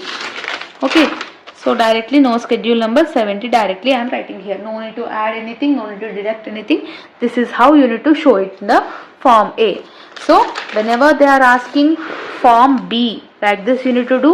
After doing this, form A you need to do. But for everything, whatever you are doing, you need to do show the working notes. So schedule 1, 2, 3 and 4, 5, 6, 7, 8, 9, 10, 11, 12, 13, 15, 16. For everything you need to show the working notes. Working notes is mandatory. Okay. Now we will discuss another question for more clarity. See here, from the following particulars, prepare profit and loss account for the year ended 31st March 2017. So simply we need to do the profit and loss account. Simple data they have given, interest on deposits, commission, everything like this they have given. So first we need to do the profit and loss account. No? So before that we need to draw the table. So form B, profit and loss account of Safely Bank for the year ended 31st March 2017. Yes. So simple thing. What is the pro forma? First one you will have income. No, simply I am writing income.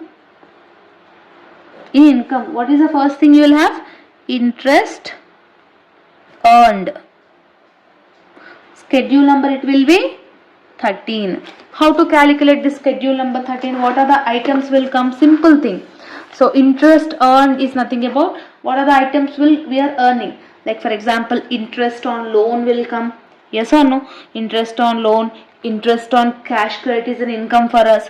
Interest on deposits is a income for us. Yes or no? Next, incomes on bills of discount is also income for us. These 4 items will come here in the interest earned.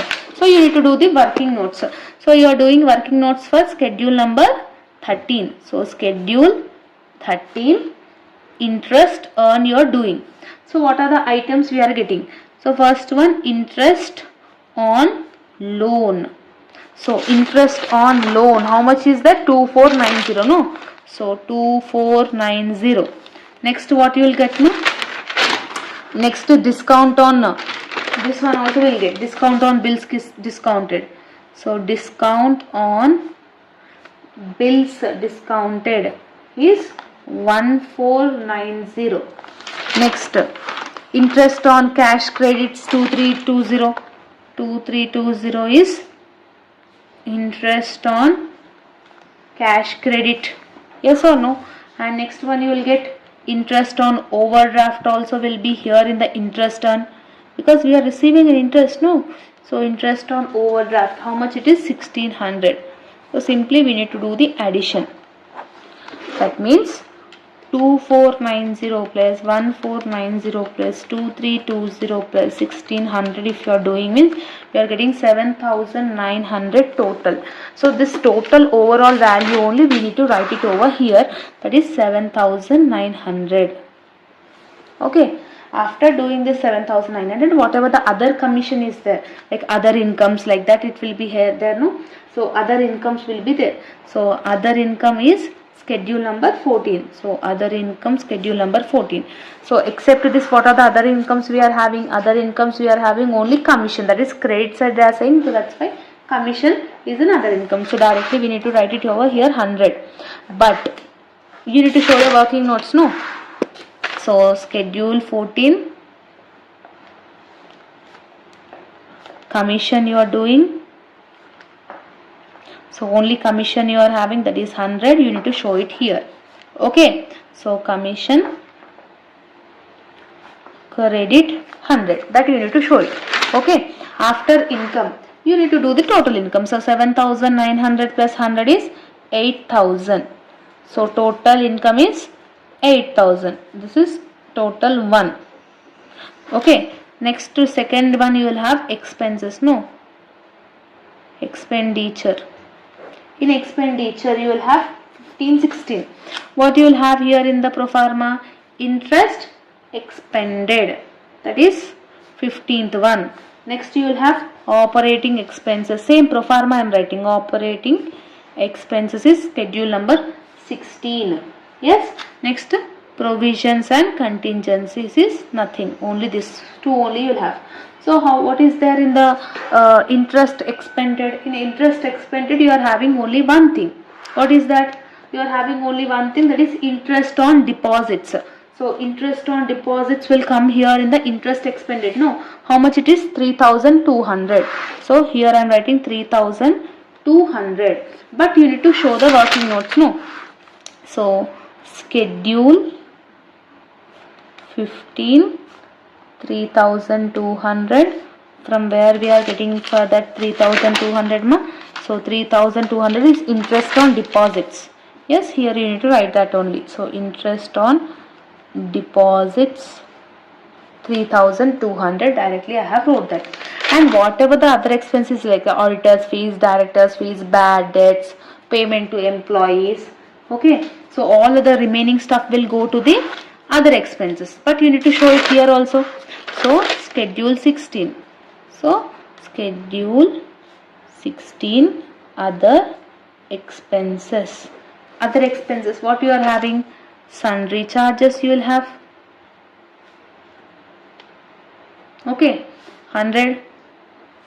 Next you are having auditors fees.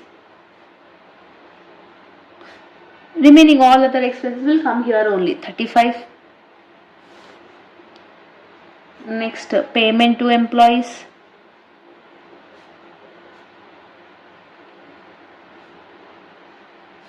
500.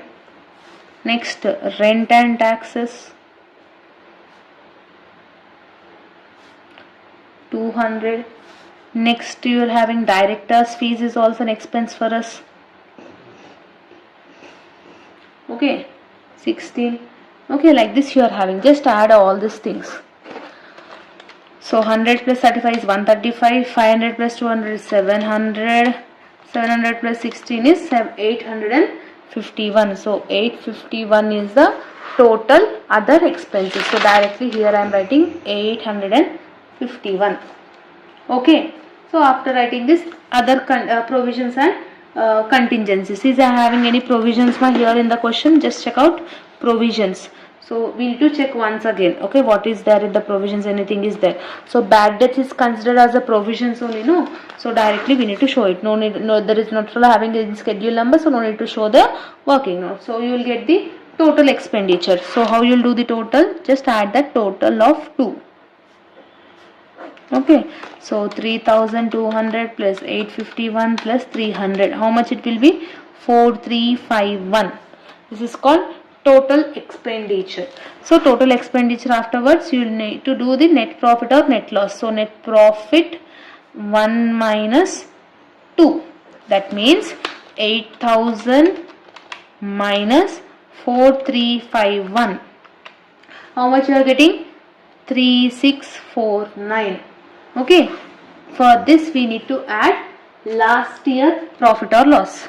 So profit or loss from last year. Nothing is there. So final answer is also same thing, that is 3,649. That's it. Simple, easy question ma. So like this type of questions also they'll mostly ask in the 12 marks. Okay, so this is the question. So only table they have given. So where we need to take, we need to understand that. Clear? So that is the only thing. And the last question I will explain ma. This is the last question. See this question also, so that you will have more clarity. Okay. So what is there is the question ma. From the following information, prepare profit and loss account for Dolly Bank Limited. Interest on loan they have given. Yes, interest on deposits they have given, other incomes they have given, operating expenses, everything they have given, and they have given additional information also. Okay, additional information also they have given. Simply they have given. So we need to write it the first one. So form B, profit and loss account for Dolly Bank Limited for the year ended 31st March 2019. What is the first one you will have ma? First one you will have income. No. So simply here I am writing income. For this income, what is the first one you will have? Interest earned. For this interest on, schedule number is 13. So interest on loan, only one thing you are having, that is 1,20,000. You need to do the working notes for this also, but I am not doing, but you need to do it. Okay. So 1 2 3 4 5 6 1 2 3 4 5 1 2 3 4 5, that is 12 lakhs, not 1,20,000. Okay. So after interest earned, other incomes you will have, no. So other incomes, that is schedule number 14. What is the other income directly they have given? Same, 2 lakhs. So you need to do the working notes, but here I am not doing. Okay, it is a time taking process. Okay, simply you need to add this. So 12 lakhs plus 2 lakhs is 14 lakhs. This 14 lakhs is total income. Okay, so total income is 14 lakhs. Next one, second one, you will have expenditure, no. For this expenditure, what is the first thing you will have? Interest expended.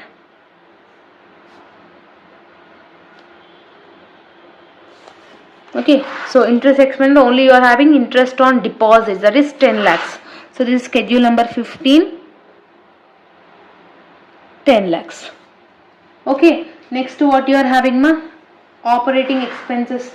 Yes, operating expenses 40,000 they have given. This is schedule number 16, no.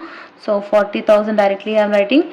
Here I am writing operating expenses. Yes, operating expenses this. Next one, provisions and contingencies you are having. Provisions and contingencies. For this we are having a small calculation. Why calculation is there means, you are having the total income, we need to do the interest, everything we need to do the minus. Okay, you will get the final answer. So how to do this kind of things means, simply we are need to do the understanding the problem. How to do this means simple, see here. So calculation for provision for income tax. So before understanding this, you need to understand how to calculate this income tax. First you need to understand what is total income. So total income, how much we got, 14 lakhs, no.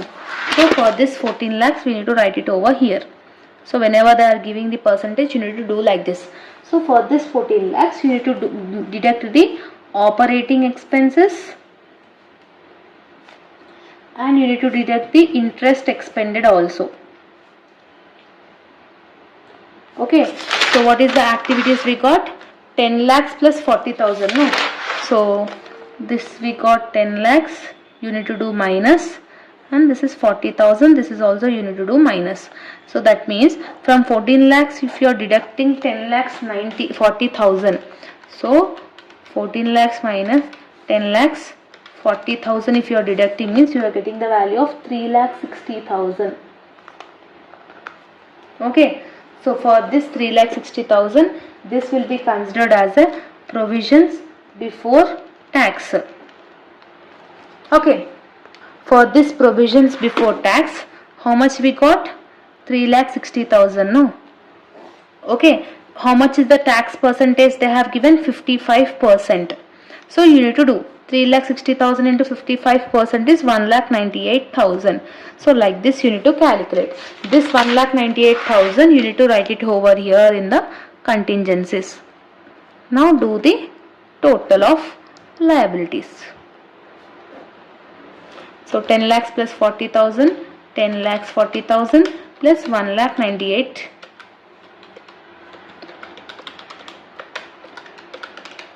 So how much it will be? 12 lakhs 38,000. Okay, next what you need to do? Net profit. That means 1 minus 2. So 14 lakhs minus 12 lakhs 38,000. So how much it will be? 1 lakh 62,000 is the profit. Okay, for this profit you need to add any last year balance. So balance from last year. So but here we are having in the question that is 2 lakhs. Balance from past profit is 2 lakhs. We need to add that. Okay. So when you are adding that 2 lakhs, so 2 lakhs plus 1 lakh 62,000 is 3 lakh 62,000. This is called total of third one. Okay. Next, fourth one, what you are having, ma? Appropriations you are having. Okay. So for this appropriations, what are the items will come? So first one will come transfer to dividend, whatever they have given in the adjustment part. Okay. So how much is the adjustment part dividend they have given? 60,000. Okay. So here I am writing 60,000. Okay. For current year profit, next we need to take the statutory reserve. No. Next, statutory reserve. So what is the current year profit, ma? 1,62,000. So 1,62,000 into 25%. This 25% is default. In previous sum also we have taken 25% only. So 1,62,000 into 25%, if you are taking, means you are getting the value of 40,500. You need to add it over here. After that, you need to carry the balancing figure. That means 60,000 plus 40,000 is 1,05,000. So from 3,62,000 minus 1,05,000 if you are doing, means how much is the balancing figure? 1 minute. So what is the 3,62,000? No. So 3,62,000 minus 60,000. 3,62,000 minus 60,000 minus 40,500. What is the balancing figure? 2,61,500. So like this it should get tallied. So what is the balancing figure? That you will write it in again. So this is called total of 4. Like this two values will be getting carried. This value is called balancing figure. This 2,61,500 is balancing figure. So BF. Okay. So this is the way you need to calculate. No, little bit difficult to understand, but when you do the problematic, no, you will easily understand. So take a screenshot of the homework sum and let me know the final answers in the comment section. Here you need to prepare only profit and loss account. Here also this is also profit and loss account. This is the second sum, and this is the third sum. These three sums, and whichever I have explained the sums. If these sums, if you are practicing, means definitely you will understand and you will attempt any kind of questions from unit number 4. Clear? So let me know in the comment section if you are having any still doubts. So all the very best for examination as well as your preparation. See you all in next video, students. Bye bye everyone. Hello all, welcome back to our channel. So students, in this video we are going to discuss the corporate accounting unit number 5 complete theory explanation. Because in this particular unit, compared to the problematic, you give preference to the theory itself in the corporate accounting unit number 5, because problematic is little bit confusing for you all. So better in this unit you need to give preference to the theory. Means corporate accounting subject 50% theory preference, 50% problematic. No, so that's why 5th unit you can go with the theory only. Okay, so this one video will be more than enough to get the complete theory explanation for 12 marks as well as 4 marks. So total 16 marks weightage you can easily get from this video. Okay, so first we will discuss about the life insurance question. If they are asking about the life insurance, okay, the concept life insurance in the question, means this is the answer, you need to write it in the examination.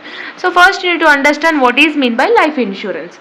Life insurance is a contract between the insured person and the insurance company, in which insurer promises to pay certain amount to the nominee or policy holder on death or after the maturity period.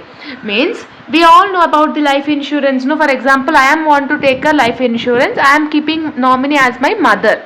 Means every time I will pay certain amount after my death or after meeting certain period of time, I'll get the life insurance. Means it will provide the financial security. It will be helpful for the family protection also. Yes, in future if any uncertainties is happening, this life insurance will be helpful. Means it will act as a savings, it will act as an investment tool for the long term financial planning. Okay, so very easy about the life insurance. In everyday life we will easily get to understand about the life insurance. No, so definitely you need to write the meaning. Now coming back to the definition part. Definition life insurance, It is nothing about an agreement between the insurers and the insurance company. Means for a specified amount they will pay a premium. Yes, so after either death of a person, or if they have made, like if they have meet the maturity also, this life insurance will be there. Okay, so life insurance principles, life insurance will provide the protection to the family, protection to the human life also. Yes, so meaning and definition is must and should. Okay, so differences between life insurance and other forms of insurance, like any kind of life insurance or any type of other insurance. What is the differences? Means first is nature of risk. Like this only you can write it in the examination. Nature of risk. Nature of risk is nothing about life insurance will cover the human life as well as the death. Means other insurance will consider only the property or fire or accident or theft, but life insurance is not like that. It will cover everything, like human it will cover, and it will cover the risk of the human life as the death also. Okay, that is the first thing, differences between the life insurance and the other insurances. Okay, second is about the certainty of claim. Certainty of claim is nothing about some or the other day you will collect your money. Okay, like you will claim your money, because loss may happen, it may not happen also. Okay, but guaranteed payment will be there in life insurance, because nobody in the human life will be survive, like it will not survive ultimate, no, some or the other day everyone should face the death. Yes or no? So compared to the other insurance, life insurance will claim the full amount, where other insurance will happen, it may not happen. Okay, next one, period of insurance. Period of insurance, it might be life insurance is a long term period, whereas other insurance mostly it will be a short term. Like if you are taking for a vehicle insurance or fire insurance or theft insurance, it will be like a short period of time compared to the life insurance. Okay, that is called period of insurance. Next one, element of savings. Means life insurance will give the protection as well as the saving elements, whereas other give only the protection only. Okay, savings will be not be done in the other insurances, but in life insurance we can get the both protection as well as the saving elements.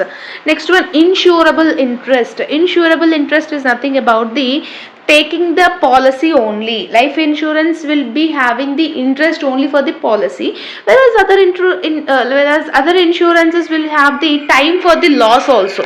Yes, that is called insurable interest.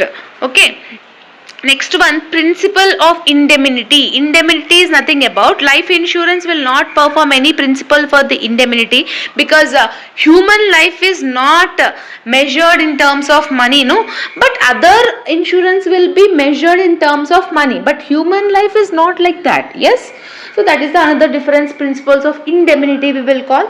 Next one, surrender value. Surrender value is nothing about the after clearing the certain premiums, whatever the acquired amount is there, whatever the surrender value is there, that will have, whereas in other insurances it will not have the surrender value. Next one, premium payment. Premium payment is nothing about life insurance premium are long durations, it will be paying for the long durations, whereas other insurance will have the short durations of the time. Yes, next one, investment feature. Investment feature is nothing about the life insurance will have the family planning tool, whereas other insurance will not have certain benefits, like it will not have that much investment benefits as compared to the life insurance. Next one, objectives. Objectives is nothing about the goal, Okay, so the main objective of the life insurance is the family protection, whereas other insurance will have the accidental losses. For example, if you are taking insurance for your business, means in future any loss if you are facing in your business, for that case you will take the insurance, but your life insurance is the protection to your family members, because you are the person who is leading the family, no, so that is like that. Okay, so goal, this is the first important question. Life insurance, what is mean by life insurance, and explain the why it is needed, or features or objective, scope, anything, meaning, definition, and the side points you need to write it. Okay, second question is about the types of life insurances policies. Second question in unit number 5 is types of life insurance policy. First you will have whole life policy. Whole life policy is nothing about the sum is means the amount is paid only after the death of a person.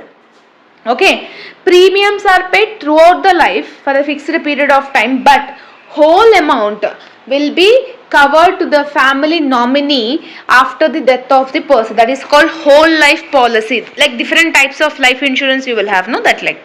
Next one, endowment policy. Endowment policy is nothing about the amount is paid either on death or completion of the period. Means, for example, if I am taking 5 years as a life insurance, means in this 5 years, if I am surviving more than 5 years, means I'll get after that, or else if I died within this 5 years only also, I'll get the full amount. Okay, so full amount, if I am dying before 5 years, means I'll get it, means my family members will get, my nominee members will get, or else after meeting the duration of time we will get it, means I will only get the amount. That is called endowment policy. Okay, next one, term insurance policy. Many of the people will take this term insurance because in day-to-day activities we will get to know about the insurances, no. So this policy will be a protection to a certain period of time. For example, I am taking this term insurance for 10 years. In this 10 years, if I am having any like a protection, like if I suddenly I have died in this 10 years only, in upcoming 10 years only, my family will get that amount. Okay, means that occurs during the term. Okay, if the nominee is receiving the amount. Okay, next one, money back policy. Money back policy is nothing about the during the policy term. Okay, after meeting the maturity, 5 years after, for example 5 years after meeting the 5 years, and I'll get that money back policy, means I'll get the money back. Okay, if 5 years if I'm paying the life insurance, means after that till until my death I'll get the amount daily, like a monthly or a yearly, I'll get that amount. Like that is called money back policy. Next one, joint life policy. Joint life policy is nothing about two or more persons together, like for example husband and wife will be there, they'll take together as a insurance policy. We will get to know some of the other persons in our relatives also, they'll take, especially we will get to know about this joint life policy. Okay, the claim amount is paid on death of one insured. For example, husband is died, means wife will get. If wife is died, means husband will get. Okay, next one, child insurance policy is nothing about the future education or the financial security to the children. That is called child insurance. For example, for 18 years, if for example if you are having a baby or a child, if you are taking insurance for that boy or that girl, okay, you need to pay up to 18 years. After 18 years you will get the amount, like she can do anywhere in the world, she can do the education, anything. That is called child insurance policy. Next one, unit linked insurance policy, ULIP. That is nothing about it is a protection. What it will do, it will invest in the funds. Okay, next one, group insurance policy, means group of people as employees, group of people as the company members, they'll take the insurance policies. Okay, it will be very beneficial for the organizations also. Next one, convertible policy. Convertible policy is nothing about the one type of policy, after certain period it will convert into the another type of policy, like a whole life policy, after some period it will converting into the endowment policy, like that. Okay, that is called convertible policy. This is the second important question in unit number 5. Compulsory they will ask about the life insurance, man, don't skip the answer topic. Third question is about the final accounts prepared by a life insurance company. What are the final accounts we will prepare in a life insurance policy? Means first one, revenue account. Revenue account is nothing about the whatever the profit, whatever the surplus we are getting in the life insurances business, like whatever the commission, whatever the operating expenses, whatever the expenses you are getting, it will show the financial performance of insurance companies or insurance businesses. That is called revenue account. How much revenue they are generating. Next one, profit and loss account we will prepare. Profit and loss account will show the overall profit in the organization, whether the organization is getting in the profits means incomes they are getting, expenses they are getting, how well they are determining the net profit, everything we will get to know in this. Okay, next third one, balance sheet. In balance sheet we will get to know about the assets and liabilities. How much is the asset, that is nothing about the properties we are having. How much is the liabilities, that is nothing about the future repayment we are having, like that. That is called balance sheet. Okay, next one, valuation balance sheet. Valuation balance sheet is nothing about the, we are having the deficiency, we are having the surplus, means it will compare the liabilities with life insurance funds, means how much future repayments we need to pay. They'll compare that. It will be helpful for them to get the financial analysis. It will be helpful for them to get the declaration of the organization. That is called valuation balance sheet. Next one, receipts and payments statement. You need to pay, you need to keep a receipts and payment statement. It will be helpful for the life insurance business or a company to understand the liquidity position of a business or liquidity position of a company. Next one, premium registered. Premium register is nothing about from the policy holders, how well they are maintaining the records, how well they are calculating the due amounts, everything they will get to know. Next one, claim registers. Claim register is nothing about how many records or claim settlement are there during the year, how it helps for them to monitor the liabilities. It will be helpful for them to settle the procedures in the future also. So that is called claim register. Next one, investment account. Investment account is nothing about the incomes, like for example how they are managing their investments, how they are managing their assets and securities, like that. Okay, next one, policy holders you will have, and management expenses you will have. Policy holders is nothing about the how much claims, how much bonuses, how much is the premiums, what is the surrender value, everything we will get to know in the policy holders. Next one, management expenses account is nothing about a cost or evaluating efficiency. Okay, administrative and operating expenses you will have no for that. Okay, so this 10 points you will get to know in the preparation of the accounts in the life insurance. So total 3 questions we have discussed, compulsory there will be a question related to the life insurance. Don't skip that. Okay, what is meant by life insurance, explain about the types of life insurance, what are the accounts you need to pay, everything. Okay, so life insurance is an important financial system in the security, which it will give the savings, it will give the security to your family, it will give the investment benefits also. Yes, so it will have a thoroughly, you will have many advantages with this life insurance. So whatever the things I have explained, just be perfect with that.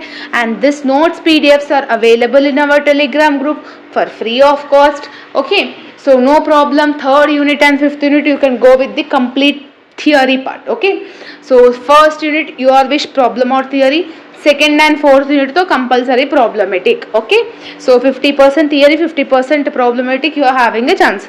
Still any doubts, let me know in the comment section. And you can draw the symbols like small diagrams related to the life insurance also in the examination. Clear? So let me know whether the explanation is understandable or not. All the very best for your examination as well as your preparation. See you all in next video, students. Bye bye everyone.